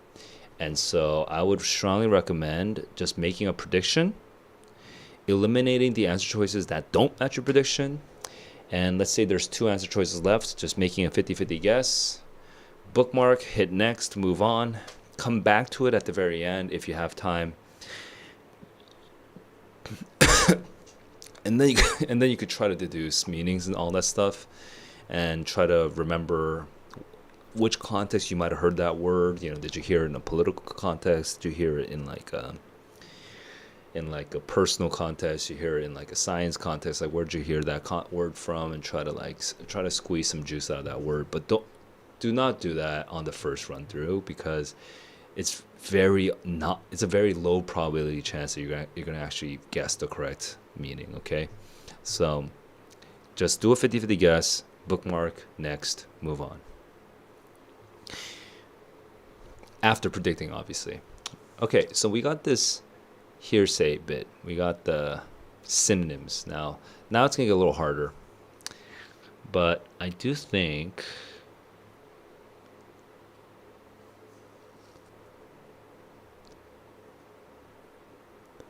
thrift stores, to tiptoe, to creep, to steal, to slip.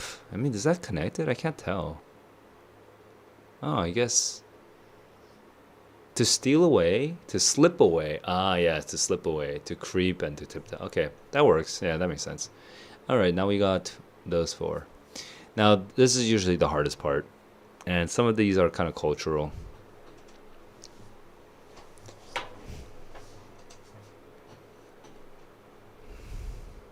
Enterprise is a car rental company. Enron. En.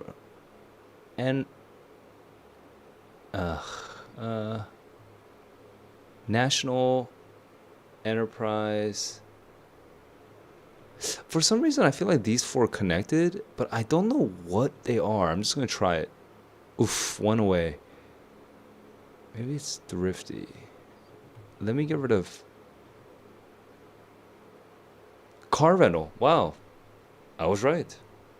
It was just from latent memory, just sort of somewhere in my head. Okay, that's crazy.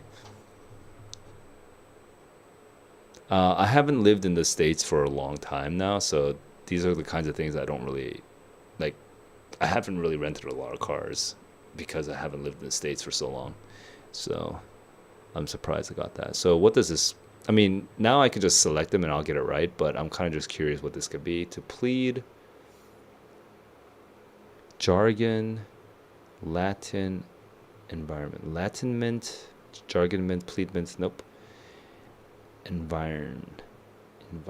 Iron.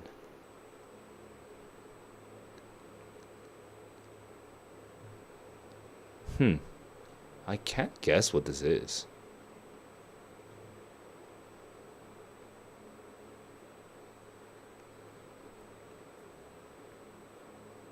I don't know what this is. Okay, I'll just do the reveal so I can move on. How are these chemical elements? Dude, there's no way I was gonna get that. What? Here. Hang on. Let me go see that again. Oh, iron, argon, tin, and lead. Oh my god, there's no way I was getting that. That's ridiculous. Okay. No, they don't need to be in order. These don't need to be in order. I just happened to get it from yellow, green, blue, purple. You can do purple, green, yellow, blue. It doesn't really matter which. What's the order? And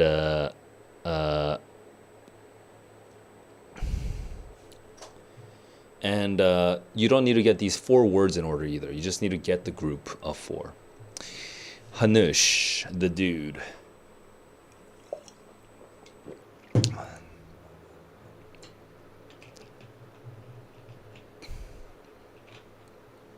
You know, the thing is that the 2 options that are similar are actually not similar. And the thing is to learn to train your eyes to see that they're not similar. So the thing I'm about to say right now is not something you can really use that well without actually training it, but it's the truth, and I want you to remember this, okay? For a correct answer to be correct, every single part of that answer has to be correct. For an incorrect answer to be incorrect, only one part has to be incorrect. So if you look at especially like data questions, you know, the infographics, like there's a table or a graph or whatever, you'll see two answer choices, and they're like literally 4 lines each or 5 lines each, and they look almost the same. But if you read phrase by phrase by phrase by phrase, and you break that answer choice into multiple parts, and again, for data questions, those answer choices, sometimes you can break them into like 8, 9 parts. Sometimes they're freaking long, right? The thing is that you just need to be able to defend every single part. It all has to make sense. Because if one part is wrong, the whole thing is wrong. And when your brain learns to look for those patterns, you will realize that the questions are never, there's always something wrong. There's always something wrong. But that's not going to help if you're not really trained to look for it. So the main thing I'll say is, for now, I said this earlier, but you might not have been here earlier. For now, if you end up in a place where you read the passage, you try to predict the answer, you can't find an answer that matches your predictions. It's just like, oh my god, this passage is so hard, I don't know what it's saying, right? Then I want you to look at A, B, C, D in that order, process elimination, okay? And don't go back and forth. Don't go A, B, C, A, C, D, D, B, B, D, B, D, B, D. Like, don't do that. Just do A once, B once, C once, D once, okay? And if 2 of those answer choices look really similar to you, okay, then probably your skill level, it's a skill issue. Like, probably you just don't know how to break that answer choice into parts, and you don't know how to defend all those parts. You don't see evidence for those parts. If it's a skill issue, just accept that you might not get this one right, okay? But give it one last chance. Go back to the passage, reread, repredict, okay? Go back to the question stem, repredict the answer to the question stem, and then rematch. Look at ABCD one more time and try to match your new prediction to the answer choice. If you see a match, you got lucky. Okay, you got something that makes sense. Move on. If you don't see a match, then just 50-50 it, bookmark it, move on. Don't waste more time on it, because the fact that two answer choices look similar to you means that it's already hard.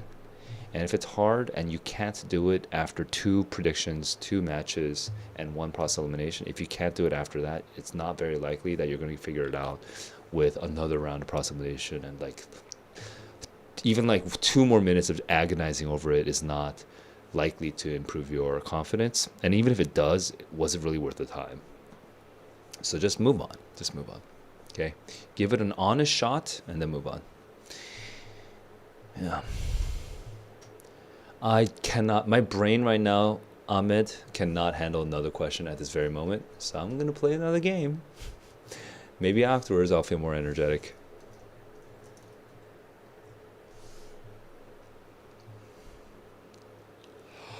The good. Good cat, bad cat. Good dog, bad dog. Good something, bad dog. Good, dude. What the? Wait, good. What? How come I forgot this? What is this? Pick up on as a sound. To hear. Not as much. Less. Homophone of 5 across. Wait, 5 across is pick up, to pick up on a vibe, to notice, to sense, sense, sense, and then homophones, sense, sense. Okay, I'm just gonna keep trying. Fertile oasis. Okay, that one's easy. Biden's. Wait. Biden's title? Informally? What is Biden right now? He's just the. Oh, he's the prez. Oh my god, I'm just being stupid. To hear. Oh, here is correct. Alright. Here. Homophone of 4 across here. Okay, here. Do re mi fa sol. Okay. Good cop, bad cop, sense. Ortiz, less sense. Okay. Okay. All right, back to chat. Back to chat. Here we go. Verify yourself. Efficiently learn vocabulary for language. Oh, I have a whole. You know, I probably need to make a vocab.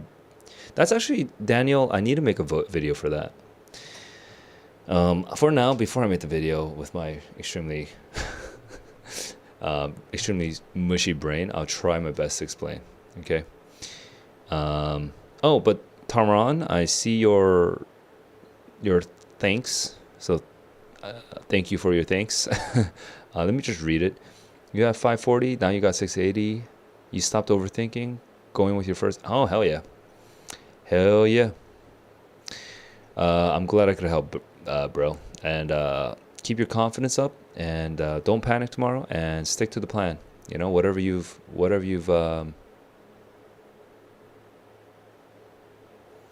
the way that you've been preparing for the last month or whatever, right? Just stick with it, and make sure to just solve it in the same way that you've been doing it recently, okay? Congrats on that improvement. Back to Dan. And for Vibehuff, I do want to say one quick thing. It's very easy to hit level 1. So if you're in the server now, just chat in newcomers chat, okay? Ooh, people. Hey people.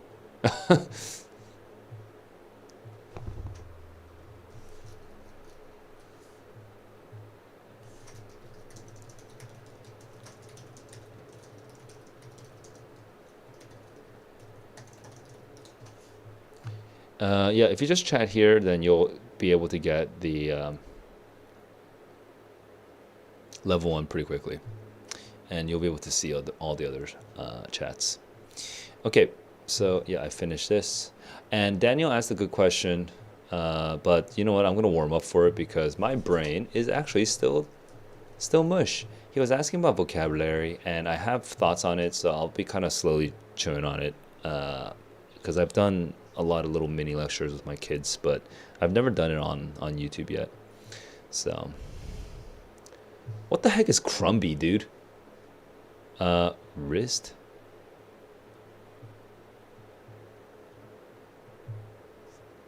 What is Crumby?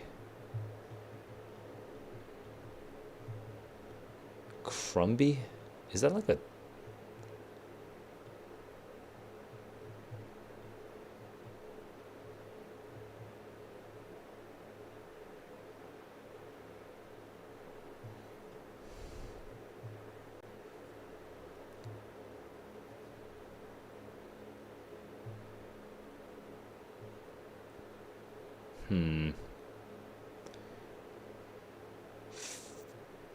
Final... Dude, I'm not gonna get this one because this is like... I don't even know what this means. Alright, I'll just use the hint. Who cares? Rice. Oh, things that crumble? Crumby? Crumbs. Cracker. Is that a word for cracker anywhere? I see cracker. Rice. Right.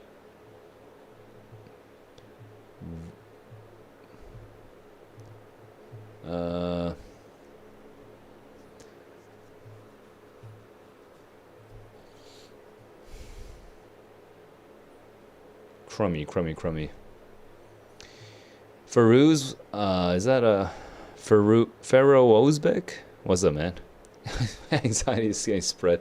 Dude, listen to some music. Listen to some music is all I can say right now, because my brain says music. Okay, I'm just gonna use more hints because I'm kind of lady. Soda? How's that crummy? Crumby? Rice and soda? I am baffled by this cracker. I feel like the word cracker is gonna be somewhere here. Crackers. Okay, crackers is correct. Soda crackers? Rice crackers. Oh. Okay, got it. What other kinds of crackers are there?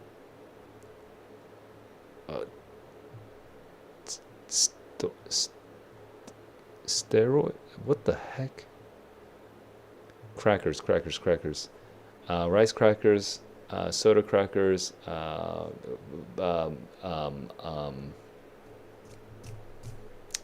graham crackers. There's no graham crackers. There's no G. This is the only G. Firuz. Persian. Victorious. Hell yeah. Victorious. Like tomorrow. Saltine. Somebody says saltine. Thank you so much for that assist. That is exactly correct. Goldfish. I see it. And now we have Vanilla?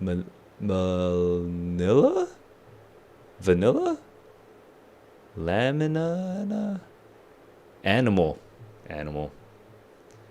Oyster. Somebody said oyster? Oh, hell yeah. Good job. Oyster crackers. I totally forgot about oyster crackers. That makes sense. Yes. What the heck is this, though? Rate?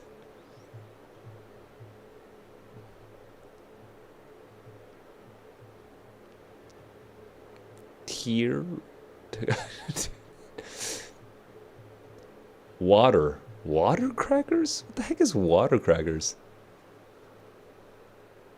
What is a water cracker? I'm trying. What the heck is a water cracker? Oh. That's a water cracker? Why is it called a water cracker? Flour and water. Oh, I see. During long sea voyages. Okay. Dang, I did not know. Okay, now I'm gonna go back to Daniel's question. I hope he didn't leave. That was actually decently. That was decent. I had to use 2 hints, but whatever. Drink some water. Good point, guys. Good point. trustee.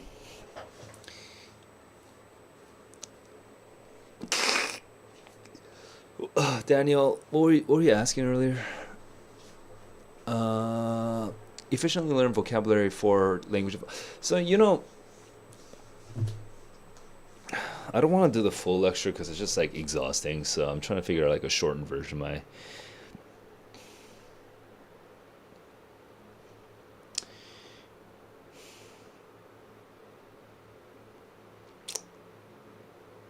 Remember, guys, I on connections. Some of you were literally watching earlier, so I'll just start with this little.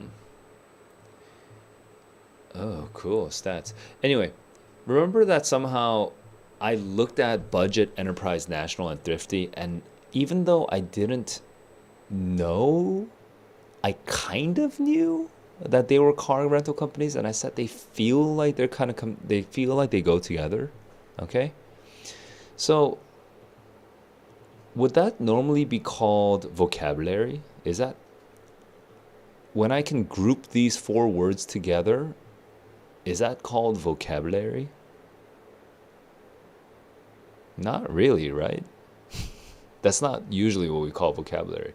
But I kind of just knew that these four words kind of work grouped together. And then when I clicked on all four of them, I clicked on it, then actually I made one mistake, but actually in the second try, I kind of saw which word it was I was missing, and I just knew they belonged together in a group. And then it told me that they were all for car rental companies, and then I was like, oh shoot, yeah, they were for car rental companies in America. Well, the reason I'm talking about that is because, oh my god, I was not showing you my screen. I'm being so stupid. Okay. Wait, sorry, I'm gonna do that one more time. I'm gonna say it one more time because I completely failed to show you the whole thing. So one more time, I'm answering Daniel's question about learning vocabulary, okay, for the long term. And what I was saying is that I could sort of like see these four words in my puzzle, and I could sort of like intuit that they were connected in some way. And I couldn't remember exactly what they were, but I still felt like they belonged in a group, and so I grouped three of them together at first, and then I switched one out and I grouped four of them together. And then when I clicked them all, I remembered that it was actually a car rental company. Okay? So that's what happened. Do we normally call that vocabulary? No, we don't call this vocabulary, but it is something that happens, and I'm sure you guys have had similar experiences where you kind of like felt like a word was connected to some other word, and you don't really remember why, but you know they're connected.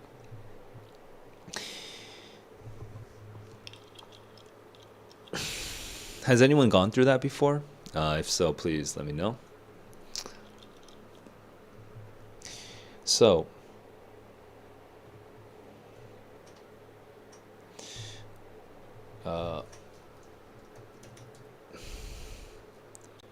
here's what I would say. Let's go find a word. I don't know, acumen. Okay, acumen is just the first random word. It's maybe two. You know what? Yeah, I want to use discern. Okay. Discern, maybe not discern. Maybe something that sounds like it has more connections to other words. Let me see.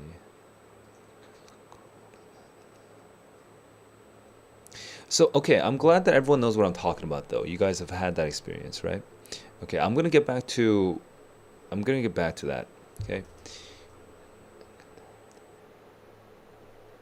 I'm trying to find a better example word. What's like a word recently?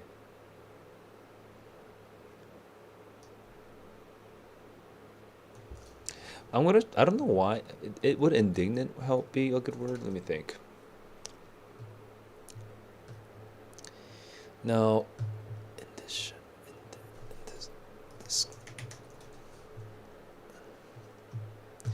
Discretion might be good. I feel like there was a good word recently, but you know what it is though? I'll just work with whatever I have in front of me, okay? So I'm going to work with discretion. So discretion is like, it's like a word that I feel like, if there's like 16 of you guys watching right now, I feel like discretion probably 10 of, um,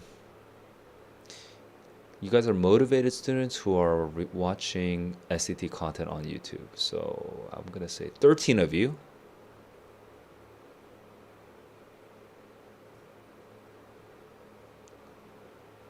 Yeah, not talking about discrete, but literally just the word discretion. Discretion, 13 of you are pretty familiar with the word discretion, is my guess. And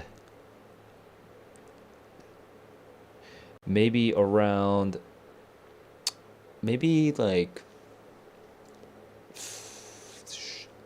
you've heard it multiple times before, 13 of you, and then about nine, eight or nine of you know the definition, and then maybe two of you have ever actually used the word before, right? You've written it in an essay or you've spoken it before. Okay, so that's my guess right now. Out of 16 of you, 13 of you have heard it like you remember hearing it many times, or multiple times. Seven or eight of you will know the definition, and two of you will have actually written it or used it before. Okay? That's my guess. But notice what's happening there. Did you notice? Can you infer what I'm talking about? I'm talking about familiarity with the word, like hearing it, knowing what it means, and then like actually using it. There's like a sort of ladder, right? Well, the crazy thing is that people hyper emphasize knowing definitions. It's like, especially ESL students, especially international students, they really, really, really emphasize knowing definitions. Okay. But actually, so actually you can take, and so what happens is if you take like an international student who's done a lot of studying, they can have this amazing sort of recollection, this memory of the definitions of a bunch of words. Okay. But they don't know how the word is used. They don't know how the word is, like what that word usually goes with, right? They don't know, for example, like leave to discretion. Like they don't know that that's the phrase that's commonly used. Or I am here at their discretion, extremely common. Or you'll have full discretion, also extremely common. We have leave to the discretion. We have that again, right? Sole discretion, also really common, right? A lot of like international students will know that discretion means judgment or cautiousness. Okay, though that's kind of the two definitions that you might know as an international student. You might know the definitions of like thousands, like hundreds of words, or even thousands of words like that, right? But you don't know how to use it. Conversely, you take like a American student who at least has read several books growing up, or just habitually. Okay, not it doesn't have to be a hyper nerd that's like been reading hundreds of books, but just like they read books to some extent. The crazy thing about these American kids is that they will know phrases for the word, but not know the definition at all. They will know like to his discretion, leave to your discretion. I leave it to your discretion. Like they'll kind of like hear that phrase in their head and they'll be like, "What the hell does it mean, though?" you know, like oh, they the mayor had full discretion. I'm just like, that sounds like a familiar phrase. Well, it's like the mayor had full discretion, but like they don't know exactly what it means, right? They can't tell you the definition of it. They can't tell you cautiousness. They can't tell you judgment. They can't tell you power. They can't say that. But they do know the phrase around it. They know how to use it. Which means that actually your usage of a word and your definition of a word can kind of not be that correlated, right? They're kind of separate from each other. I say this whole long thing to go back to what I think is the best way to learn vocabulary. When I studied Korean, I came to Korea 12 years ago, and I couldn't speak sentences in Korean. I started becoming very friendly with the Korean dictionary that I had on my app, the Korean dictionary website that I had, that I would use on my phone. It wasn't even an app at the time. I had to actually go into Chrome and then like search it up on the website. But the way that I look up words is going to be pretty different from the way that most of you guys look up words. The way I look up words is I kind of treat it like a little game for myself. Okay. I want you to see what I mean, because this is what will happen. If I want to look up discretion, I'll go look up discretion, and then I'll go straight down here. Coming as they do from more conventional homes far away, it's as if I'm always waiting for them, and I'm here at their discretion. These people have full discretion. Oh, it kind of feels like power, right? Kind of feels like power. Born understand the need for discretion. Oh, this one is different though, because I remember seeing this, and this is more for like caution, like being cautious. This one has discretion. This is also like power, and this is also like power, and this is also like, this is more like being cautious, and this is like ability or cautiousness. I'm not sure here. Let me see. Am I right? Oh, I am right. It says cautious.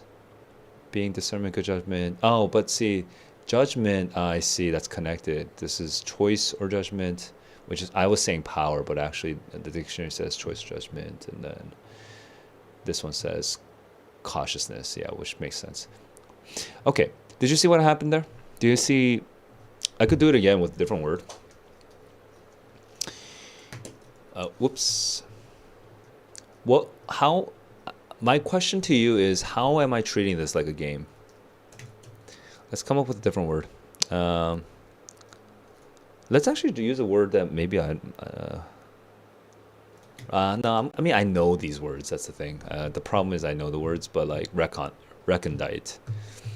Geochemistry is a recondite subject. The integer distance problem was waiting for mathematicians who were willing to consider and then draw on recondite tools. Distinguishing this case from some of the more recondite explanations. So it feels like abstract or kind of like technical or something like that, right? But also more recondite ones. Recondite. Okay, and then I come over here and I just double check. Guys, what am I doing right now? What is the way that I'm using dictionary right now that's different from the way that you guys are probably using dictionary? I jump straight to the examples. I go straight to the examples. And I don't really think that hard about the definitions. I go straight to the examples. And what happens is I start associating the word recondite with other things, right? Tools.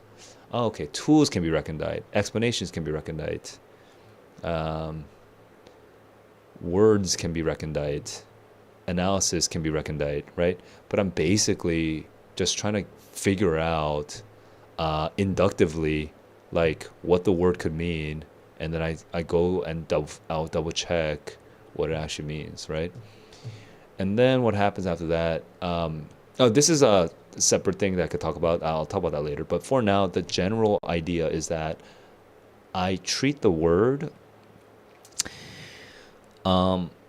I do not ignore the usage of the word. In fact, I highly prioritize the usage of the word. I try to focus on how, like, what other words it gets used with, okay? What combinations of words it usually gets used with. And and when I look at these example sentences, it'll usually there's going to be like one example that will kind of like stick out to me. In this case, I was kind of rushing through it, but this one, for example, could stick out to me.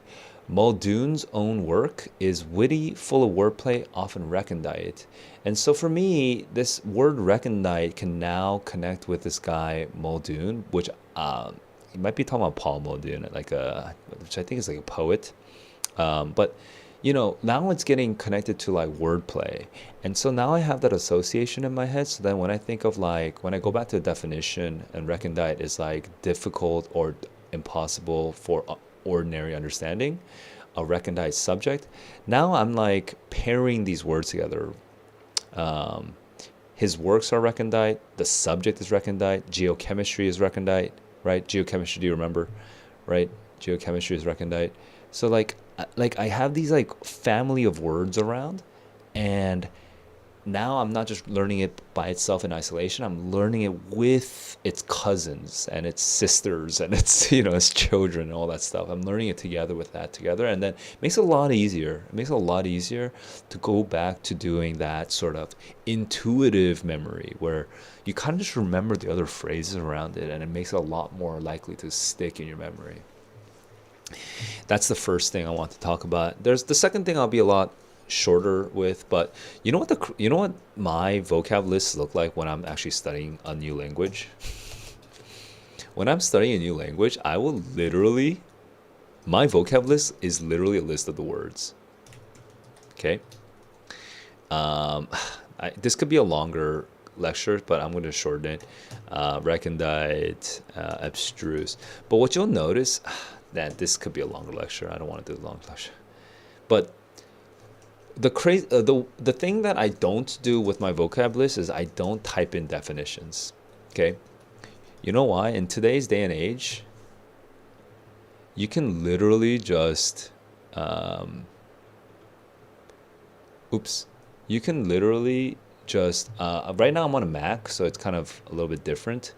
I'm on a Mac, but you can usually just you can look up the words so fast, right? That you don't need the definitions next to it. And actually, if you have a list of words without definitions, but you keep adding words to this list every day,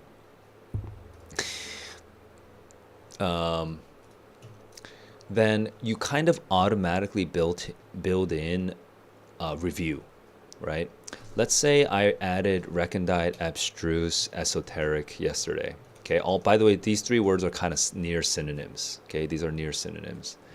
And then today, and actually, let's add a couple more words: discretion and discreet and um, discreet and um, circumspection. Okay, these are just a couple random words that I'm just spitballing. Okay, so every day, if you look at my vocab list when I'm learning like a new language, you'll learn that what happens is when I come back to that vocab list to add a new word, because I just learned a new word, I'll add it. I'll just first of all I'll just add it at the top. Okay, I'll just say like this new word like um, calamitous. Okay, like a disaster.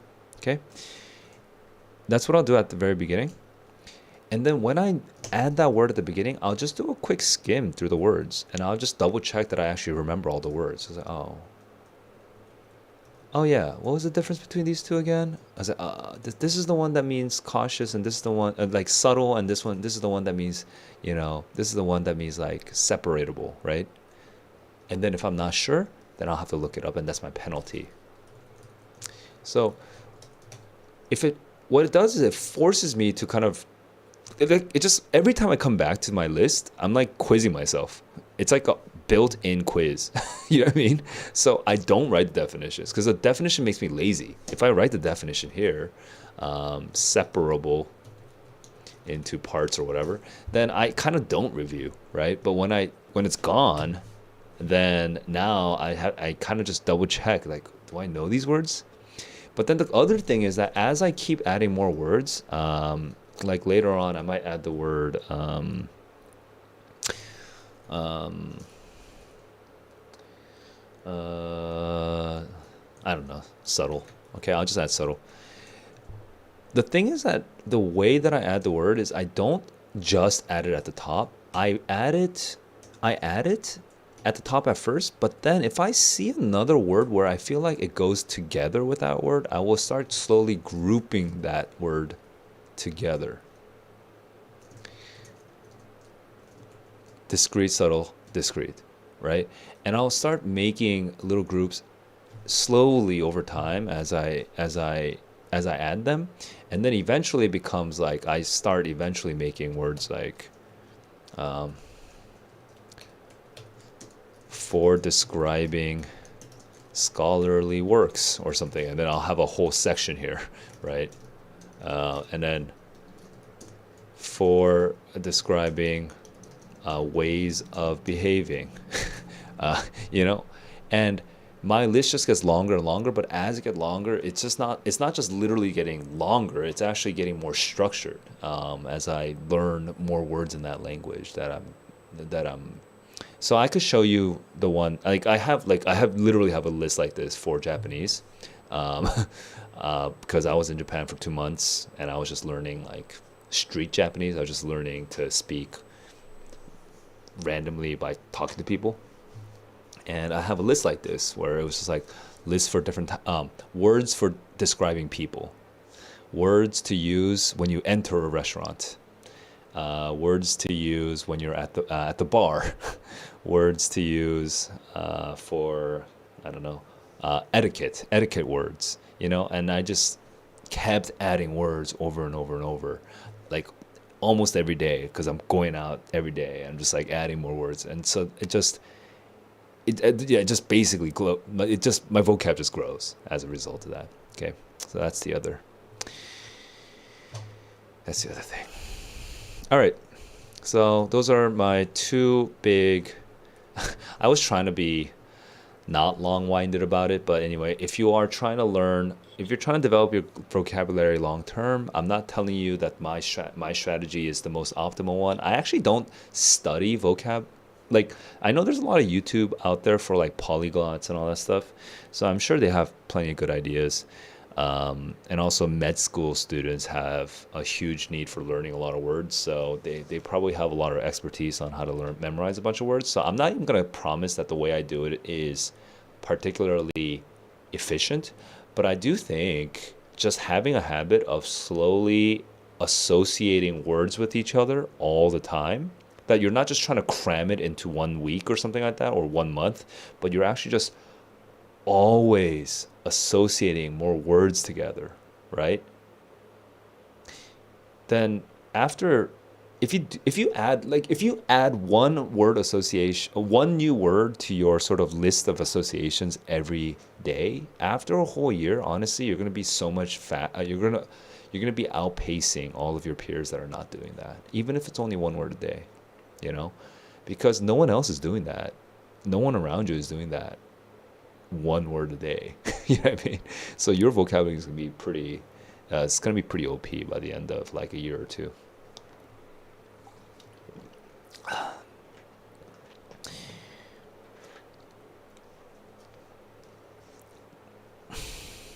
SAT reading? Oh, bro, I'm so tired.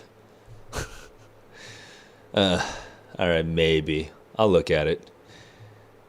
If it's easy, I'll do it.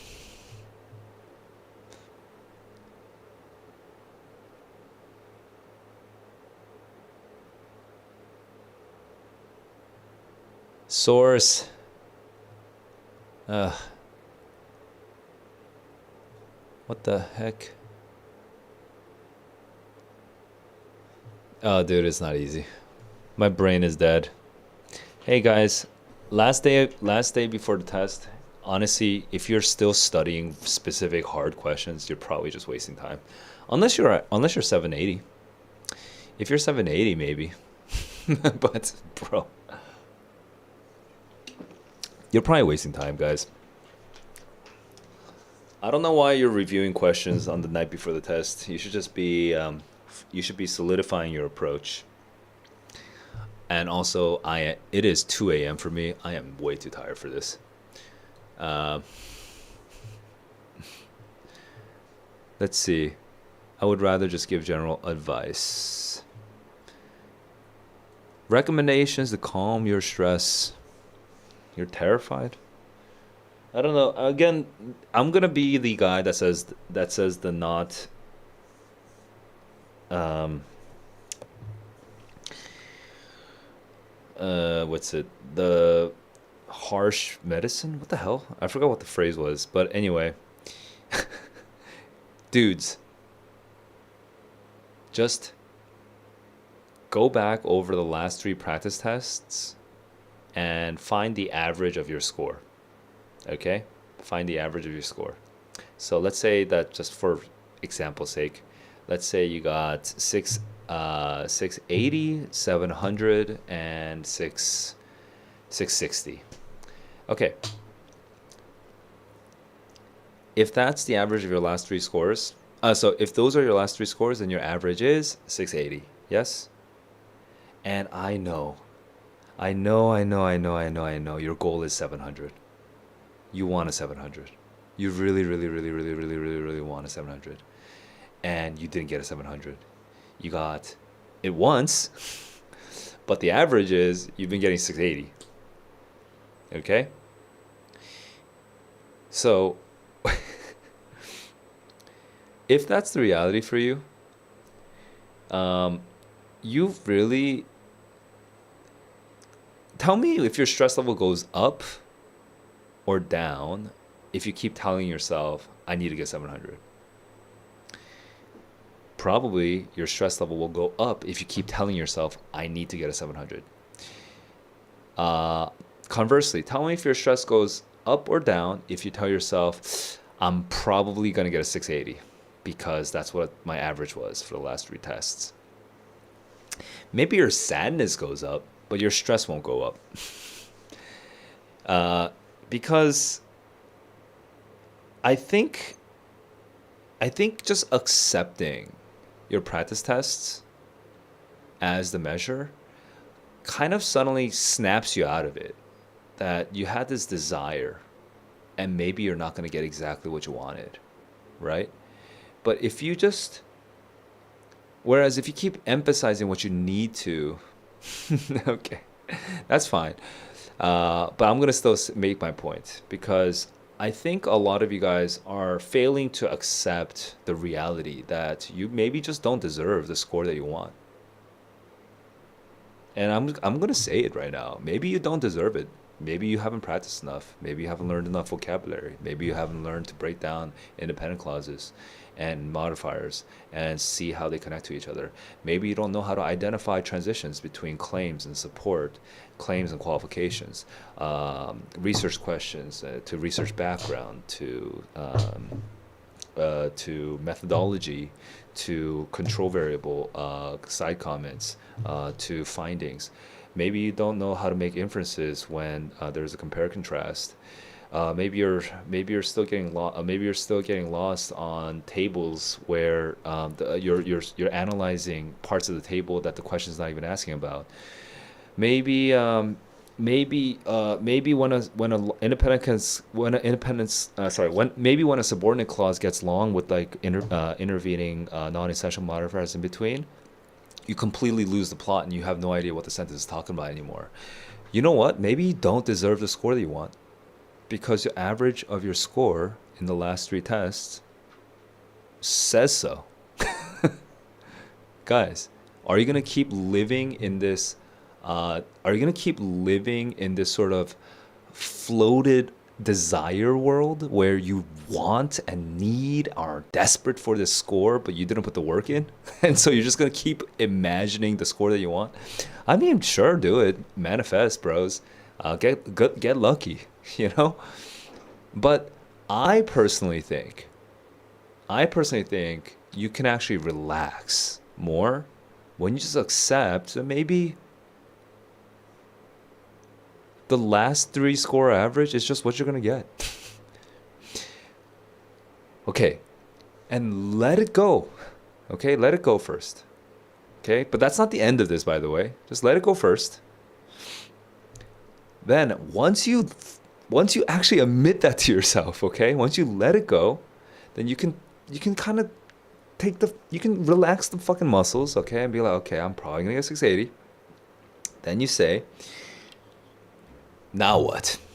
Between today and tomorrow, now what? The most liberating thing, okay, is to go back and calculate how many questions you can get wrong, okay, and still get a 680. And it'll be something like 10ish, okay. Um, for module one, maybe that's like one or two wrong. Oh no, maybe like two wrong and two or three wrong. And for module two, that'll be like 7 or 8 wrong. Okay. And what that means is that during the test tomorrow, with the knowledge that you that getting 10 wrong means that you will probably get something like a 680, like the scores that you've already accepted. That actually becomes the opportunity.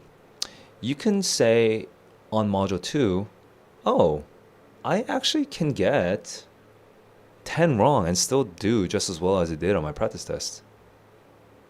Oh, sorry, on module 2, I can still get like 7 or 8 wrong and then still do just as well as I did on my practice test. So in module 2, when the panic is about to come, you remember you can actually sacrifice some of these hard questions, right? So let's say question 3 and 5 and 10 and 13 and 15, those 5 questions are really hard for you. Like they actually make your brain hurt just to look at them. But then you remember that actually you can sacrifice, you can actually get 7 or 8 wrong on this module. Just sacrifice them then. Just sacrifice them. Look, read the passage once, read the question once, try to predict once, try to do cross elimination once. Damn, it's fucking hard. Like I don't get it. And then you remember, wait, I can sacrifice this one. So I'm gonna maybe, and then if you follow my actual strategy, then it's repredict, rematch. But then after all that's over, then you just do, wait, 50-50. Let me just guess and move on. And by accepting that you can get that one wrong, you become much less likely to just panic. Okay? Way less likely to panic. You just keep a cool head. And the crazy bonus is, if you're really good at doing this, is the bonus is that when at the very end of question 27, you'll just, because you're so aggressively, gleefully just moving on from questions that you're allowed to sacrifice, what happens is that you get to the end of 27 and you still have like 3, 4, 5 minutes left, or sometimes 6 minutes left even. And you know what you can do with those 6 minutes? You can go back to, those 7 or 8 questions that you kind of moved on from, and you might even be able to recover 2 or 3 of them, which might get you to your 700, at least a lot better chance than if you were just panicking the whole time. Okay, so I would say calm down. How do you calm down? Just accept the reality of your last 3 practice test scores, and then that's psychologically just accepting it, and then practically turn that into an opportunity by counting the number of questions that you're kind of just allowed to just skip on. Just make a guess because you're probably going to get it wrong anyway, right? Just accept it, and then try to recover a couple of them if you have extra time left over. Okay? Let it go, bros. Let it grow. Okay? It's just maybe August is not your day, but you can still do a better job by just letting go. Okay. Where am I now?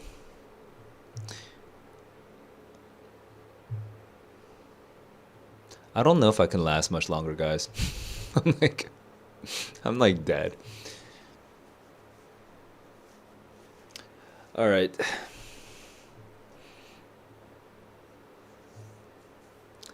I mean, yeah. You guys chat with yourselves for those tips. I would say wake up earlier, I guess, but I don't know. I feel like all students kind of have their own. Like sleep is such a messy thing for students. You guys just all have your own patterns.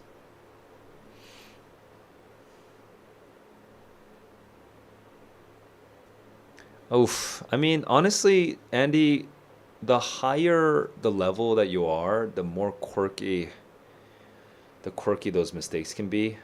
That requires quite a bit of analysis, honestly, from me. Um, like 51 to 52 out of 54, so you're dipping anywhere between. Oh man, that gets highly personalized.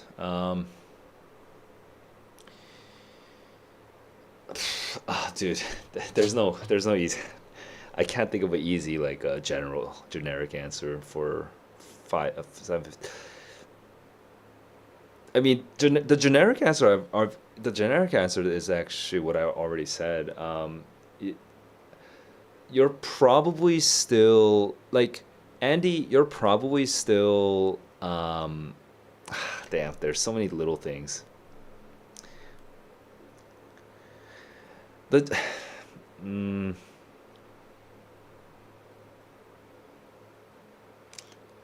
yeah. What's the most?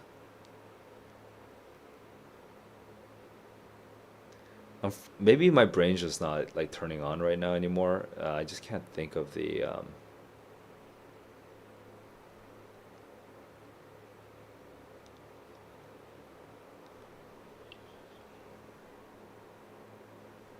Okay, how about this? I'm going to start with this. If you want a 650, okay, you can get two wrong. Yeah. So with the 650, you can get two wrong. Uh, God, it's actually crazy because now that I think about it, like the things that I say to my students who have gone through my entire lecture course, and the things that I say to students who have no idea what my strategies are, it's just like so hard to like say the same thing. Like I want to say the same thing that I want to say the same thing that I would tell my students who went through a lecture course, but like it's like what can I say when you don't know when you don't know the strategy? Like what the heck can I say? Because I'm a technician. I don't know if you guys can tell, right? Other people like somebody here is asking me to give like a motivational speech, but I actually am not really about that. I'm really about like techniques. I'm really about like why why did you make that mistake? What exactly was happening? What were you looking at? Where were your eyes going? Which two words did you accidentally link that you were not supposed to link? I'm very much a technician when it comes to these things. I'm not a sort of feelings person when it comes to like a task. Uh, so so it's like like so when I think about like the task of getting from a seven like getting like from like a 730 to like a 760, I really what I think of is all the little things that you need to do. Like so many little things because the patterns are a lot more broad and generic when you're going from the journey from like 600 to 650 to 700. It gets increasingly more specific once you get from 700 to 750 to 800. So that's why I'm having trouble just answering your question. I'm also probably having trouble answering your question just because I'm so sleepy right now and my brain's just not functioning. But if I just zoom out from all the little details that are sort of like floating around in my head, I would probably just say you can get two wrong. You can get two wrong and still get a 750. You absolutely must not get any easy or medium questions wrong. Okay, you just must not. And the way to do that is to not rush the freaking reading. Okay, do not rush the reading. The thing that you're allowed to rush at your level, at being the good reader that you are, okay, the thing that you are allowed to rush is you are allowed to rush the process of elimination on up to two questions. Okay? But all 52 other questions, all 52 other questions, you must have absolute high confidence that you got the right answer. And the way you can never have absolute high confidence that you got the right answer on 52 questions unless you actually kept the reading pace at a sane level. Okay? The moment you start panicking and start being like, ugh, I'm gonna skip. and you start going straight and start hugging the answer choices, now you're going to increase the number of questions where you're just statistically maximizing your likelihood of getting it right. You're not actually knowing for sure that it's right. And when that happens, it's like impossible to know what score you're going to get. Okay? But you can guarantee a 750 if you can have high confidence in your answers for 52 out of 54. And then you're just surrendering, right? You're just you're just sort of surrendering two questions. You're sacrificing two questions to just the fate of being like, I'm gonna have the 50-50 on these. Okay. For a 750, obviously you could actually technically go up to like 3 questions. But I'm kind of being a little stricter because I don't know how good you are at even defending your own answer choices. Like, when you say you are high confidence on an answer choice, do you even have valid reasons for it? Like, I don't know, man. I've never tutored you. I don't know if you have the ability to defend your answer choices with the evidence that's on the page. So, so I'm just being really strict with that number 2. But assuming that you actually have really decent logical reasoning abilities, you just want to be able to like, you just want to have high confidence on 52. Okay. Do not rush the reading, because by rushing the reading, you will not have high confidence on 52. You will have medium high confidence on. You'll have high confidence on like 47, and you'll have medium high confidence on 5. This, and that's gonna fuck things up. Like when you're rushing the reading, is a sort of condensed version of what I would say to the students that have taken my lecture course and at least are implementing my strategy. Okay, so let me just do a quick scan over some new students who are coming in and just checking the vibes right now, because I'm seeing a bunch of questions that I'm probably not answering right now, but read my mind. How do you get the...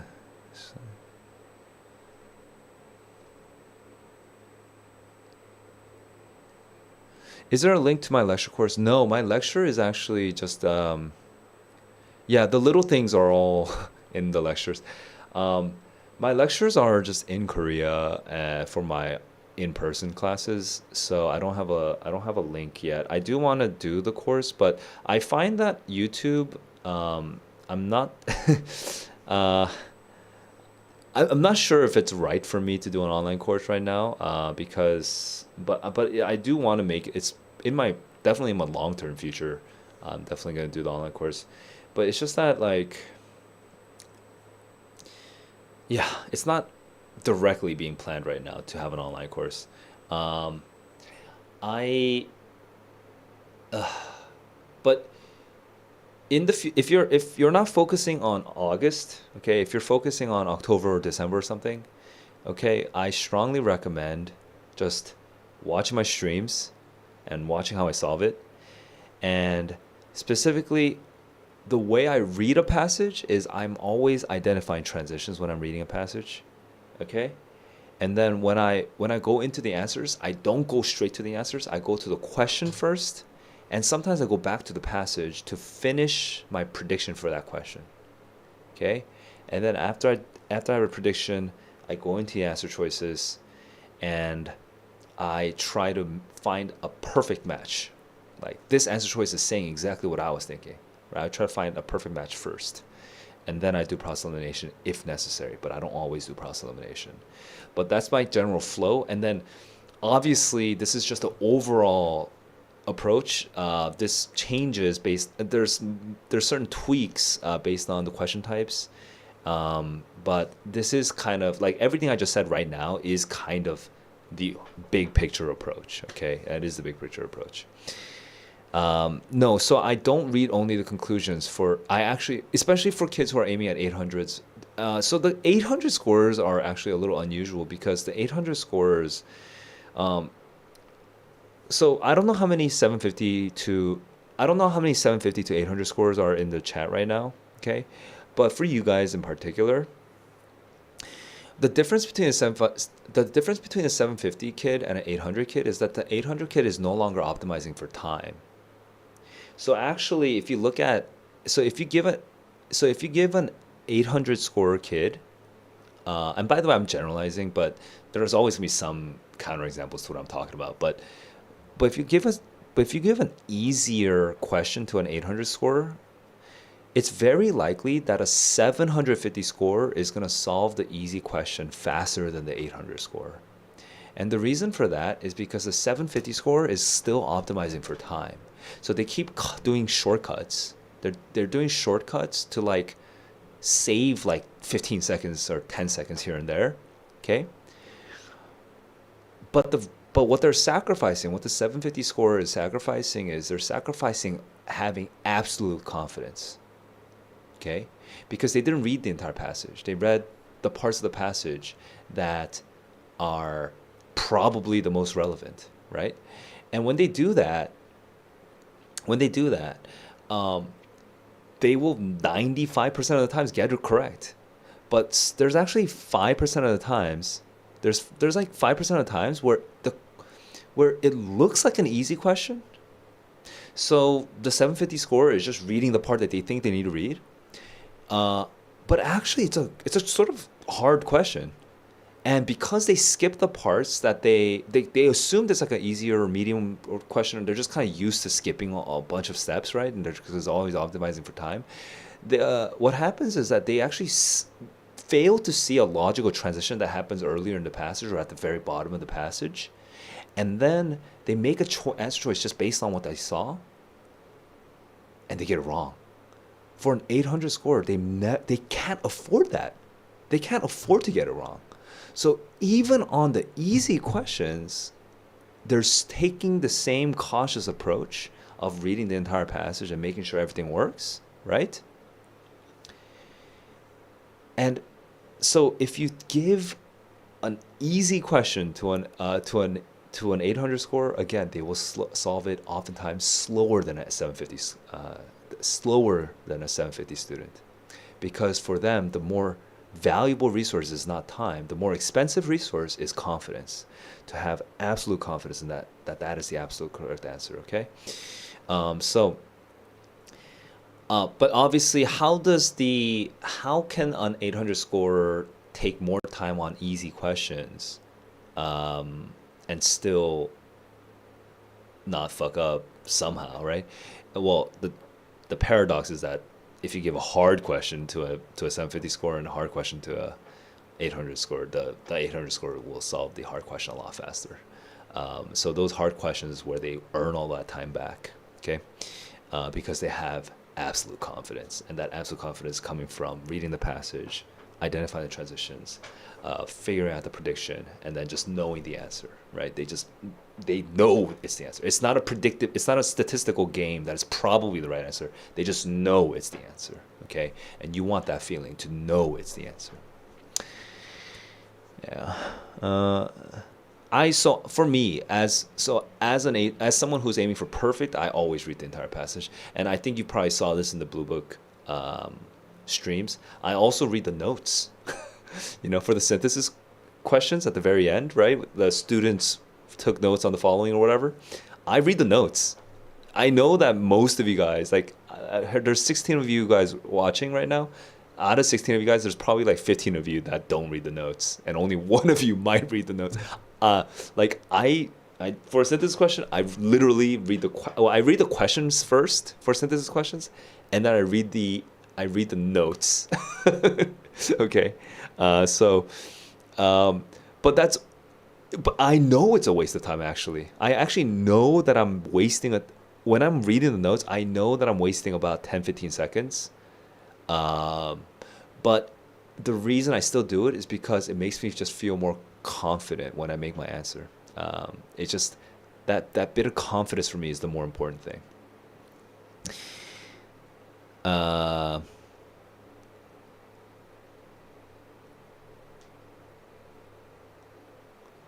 There's, yeah. Uh,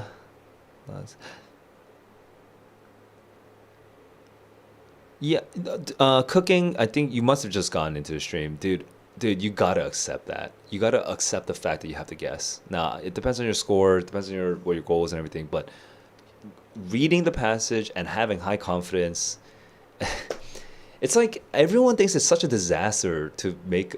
Everyone makes the guessing like such a disaster, but the guessing is depends on your score again. But like intentionally sacrificing questions is the smart play here. You gotta sacrifice questions. Some questions you're going the some questions the whole point of some questions is that they're beyond your level, right? There are some questions that are aimed at some of these questions on the digital SAT are aimed at separating 790 scorers from 800 scorers. Some of these questions are designed to separate 780 scores from 790 scores. Some of these questions are designed to separate 770 scores to 780 scores. And you are scoring 650. Why the fuck are you taking time on those questions? don't. Don't. Just don't. Don't take time like don't spend 3 minutes on the questions that are way beyond your level. Like it's insane. Like do not spend your time on that. Okay? Spend maybe 1.5 minutes to 2 minutes just doing an initial read, getting the question stem, figuring out what it's asking, and then looking at ABCD and then eliminating 2 of the answer choices maybe. But don't spend any more than 2 minutes. Just guess and move on. Just accept the fact that you are aiming at whatever you're aiming. If you're aiming at 680, you're allowed to get 10 questions wrong. Okay? So just, they're not your questions. They're not your questions they're not your battle to win. Okay? Sacrifice them, and focus on getting the ones that you are meant to get right, getting every single one of those right. Okay. Yeah. So, yeah. Also, cooking. I would also. This is for cooking, but also for everyone else. I strongly recommend having the same approach for all questions, no matter the question type or difficulty. Just have the same approach. I know that sounds psychotic, and I know it sounds suicidal, but how are you going to get better if you keep changing your strategy? Have the same approach. I don't skip to 14 and 15. I do not skip to 14 and 15. I think it's better to start at 1. But hey, if you've been practicing this entire last month, if you've been practicing in one way, then do not recommend changing it to a different way suddenly on the day of the test. Okay, please, like any advice I have for you today, if you've not practiced it, honestly, it's not likely that it's going to make a big difference for you tomorrow. In fact, it's much more likely it's going to harm you tomorrow. Okay, so out of all the advice that I'm giving you today, if anything feels unfamiliar, do not use it tomorrow. Only use things that feel like they're immediately going to be useful, that will give you confidence, that are guaranteed to give you confidence. Because tomorrow, right now, you're just at night, you're chilling, you're whatever, you're feeling good. But tomorrow, the likelihood of panic is going to be much higher than now. And when the likelihood of panic is very high, suddenly introducing new variables is only going to make it worse. Okay, so please do not make drastic changes right now. All right. Yeah. So guys, I'm just dead. I'm dead. So, for graph questions, I talk about them a lot in my other streams. So I'll just tell you, guys, the way that I solve, I read the graph, I read the passage, I read the claim in the passage or the last sentence of the passage, depending on the question type, and then without ever looking at the answer choices, I just go straight back to the graph, and I make my own answer. That's my prediction. A lot of times these hard graph questions, if you look at it, the reason they're hard, if you actually watch students and watch them solve, the reason kids are wasting so much time on it is because the answer choices are fucking long. The answer choices are like 4, 5, 6 lines long sometimes. And you know what the kids do? They just go fling themselves into the minefield, right? It's like, wait, I don't need to read the graph. That's wasting time. And then they literally think that they're saving time by flinging themselves into answer choice A, which is 6 lines long, B, which is 5 lines long, C, which is 6 lines long, and D, which is 5 lines long. They're just like flinging themselves into these answer choices that are crazy long, and they think they're saving time by doing this. They have no idea that there's like literally there's another kid who's sitting next to them in this test center, right? Who is investing maybe 20, 30 seconds into figuring out what the graph is saying and what the question is asking for. And and this kid who flings themselves into this minefield of A, B, C, D is wasting like 2 minutes just like figuring out what all the answer choices are saying. But that kid who is sitting next to him, who spent 20, 30 seconds just figuring out what the graph is saying, found their answer in less than a minute. Like, have no idea. Oftentimes they find the answer in less than 30 seconds, right? Because everyone just wants to hug the answer choices. They just rush right into the answer choices. They think that if they're spending time analyzing the answer choices, they're not wasting time. But if you watch my streams, you will notice that I spend close to 0 time on the answer choices. I predict, I match, I move. I predict, I match, I move. I predict, I match, I move. I spend almost no time on the answer choices. Everyone thinks the answer choices is where all the time is supposed to be spent. It's actually where your time's not supposed to be spent, okay? Now, if you cannot make predictions, then that requires a lot of other skills, obviously. But I know that many of you have more skills than you give yourself credit for, okay? If you just slow down on the graph and you slow down on the last sentence and you figure out what the hell it's talking about, you can figure out what the question's asking for, okay? So that's my general tip for these graph questions is do not fling yourself right into the answer choices, okay? Figure out because the graph questions, there's always a very explicit answer that you need to look for. Okay. Yes, I do not read, and that cooking, that is exactly what I do. Okay, it's if in all my streams you can see it. I do not look at the other answer choices. If it says if my prediction is on if my prediction says there's 3 trials, okay? There's like a experimental medicine, there's trial 1, there's trial 2, there's trial 3. Okay? In trial 1, they saw an improvement, but in trial 2 and 3, they saw a worsening. Okay? And the claim of the passage says they hypothesized that the treatment would improve the health outcome. And then the question says which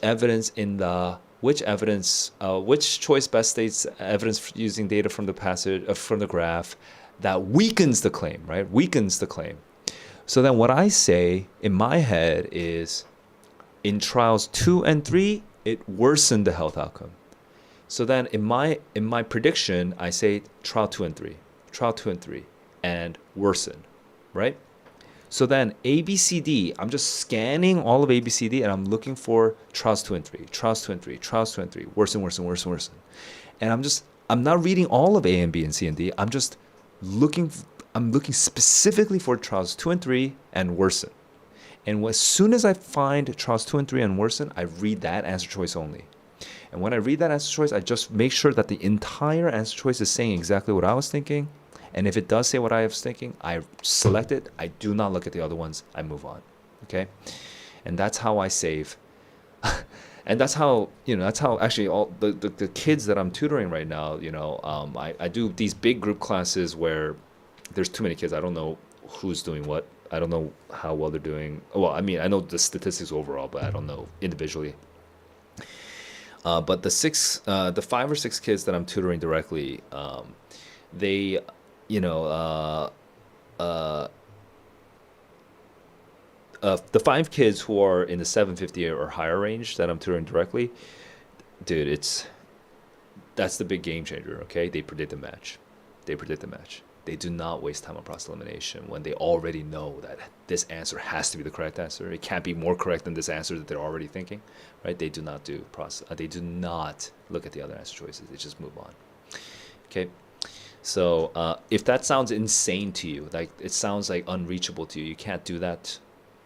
or even if it doesn't sound insane, even if it just sounds mildly uncomfortable, do not use it tomorrow. I'm sorry that it's just too late for you to introduce a new strategy tomorrow, because I guarantee you, you try a new strategy tomorrow, you will panic, and shit will hit the fan. Like things will just get worse. So I keep telling all you kids who keep asking me very specific questions about very specific, like on module 2 of Blue Book Practice Test 5 or Practice Test 5, blah blah, this question, dude, stop analyzing those questions. It's too late. Okay, instead I want you to solidify your approach. Okay, think about all of the lessons that you learned in the last month and solidify the approach and commit to a plan. Like, you are going to solve it a certain way. Now, if you want to use my way of solving it, I have a video about this already anyway, so you could just look at it. Okay. Repeatable. Okay. So this video, okay, talks about, this was actually originally meant, I think, for the digital SAT. Wait, was this meant for a paper SAT? Almost always. Oh yeah, this is originally meant for the paper SAT, so it's kind of, I do need to make a new kind of updated version of it, but it's still the same. You'll get the general idea. Okay, the general idea is that you want to approach, you want to have a clear idea of how to approach the questions, and you don't want to change that in the middle of the test. Okay. All right, that's it for me, guys. It is 2:45 a.m. I've been streaming for like I think like three hours or more. I'm so dead. So I'm gonna go. If you have more questions, though, you can join the Discord and chat with each other. There's plenty of people chatting, or at least there was until like 20 minutes ago. If you just joined the chat, okay, if you just joined the Discord server, then you're not going to be able to see the message history in the other channels, but you just have to chat in newcomers here. So chat here until you get to level 1. Once you get to level 1, you'll be able to see a bunch of you'll be able to see, get access to all the other channels chat message history. Okay. Motivational speech, guys. The shocking thing that you guys don't, so here's the little minor bit of motivational speech I can give you, guys. More likely than not, you guys are overthinking the SAT test taking strategy. The shocking thing is that your vocabulary might feel weak, your grammar might feel weak or whatever, but you guys have put the work in the last couple of weeks, in the last couple of months, okay? And you have seen growth in the last couple of weeks, the last couple of months. The thing is that you are more likely than not, you are underrating how good you actually read, how smart you actually are, how logical your thinking is. You're probably underrating it. So if you just slow down a little bit on the passage, if you just slow down a little bit on the infographic, if you slow down just a little bit on the question stem, and you just let your brain do the braining, right?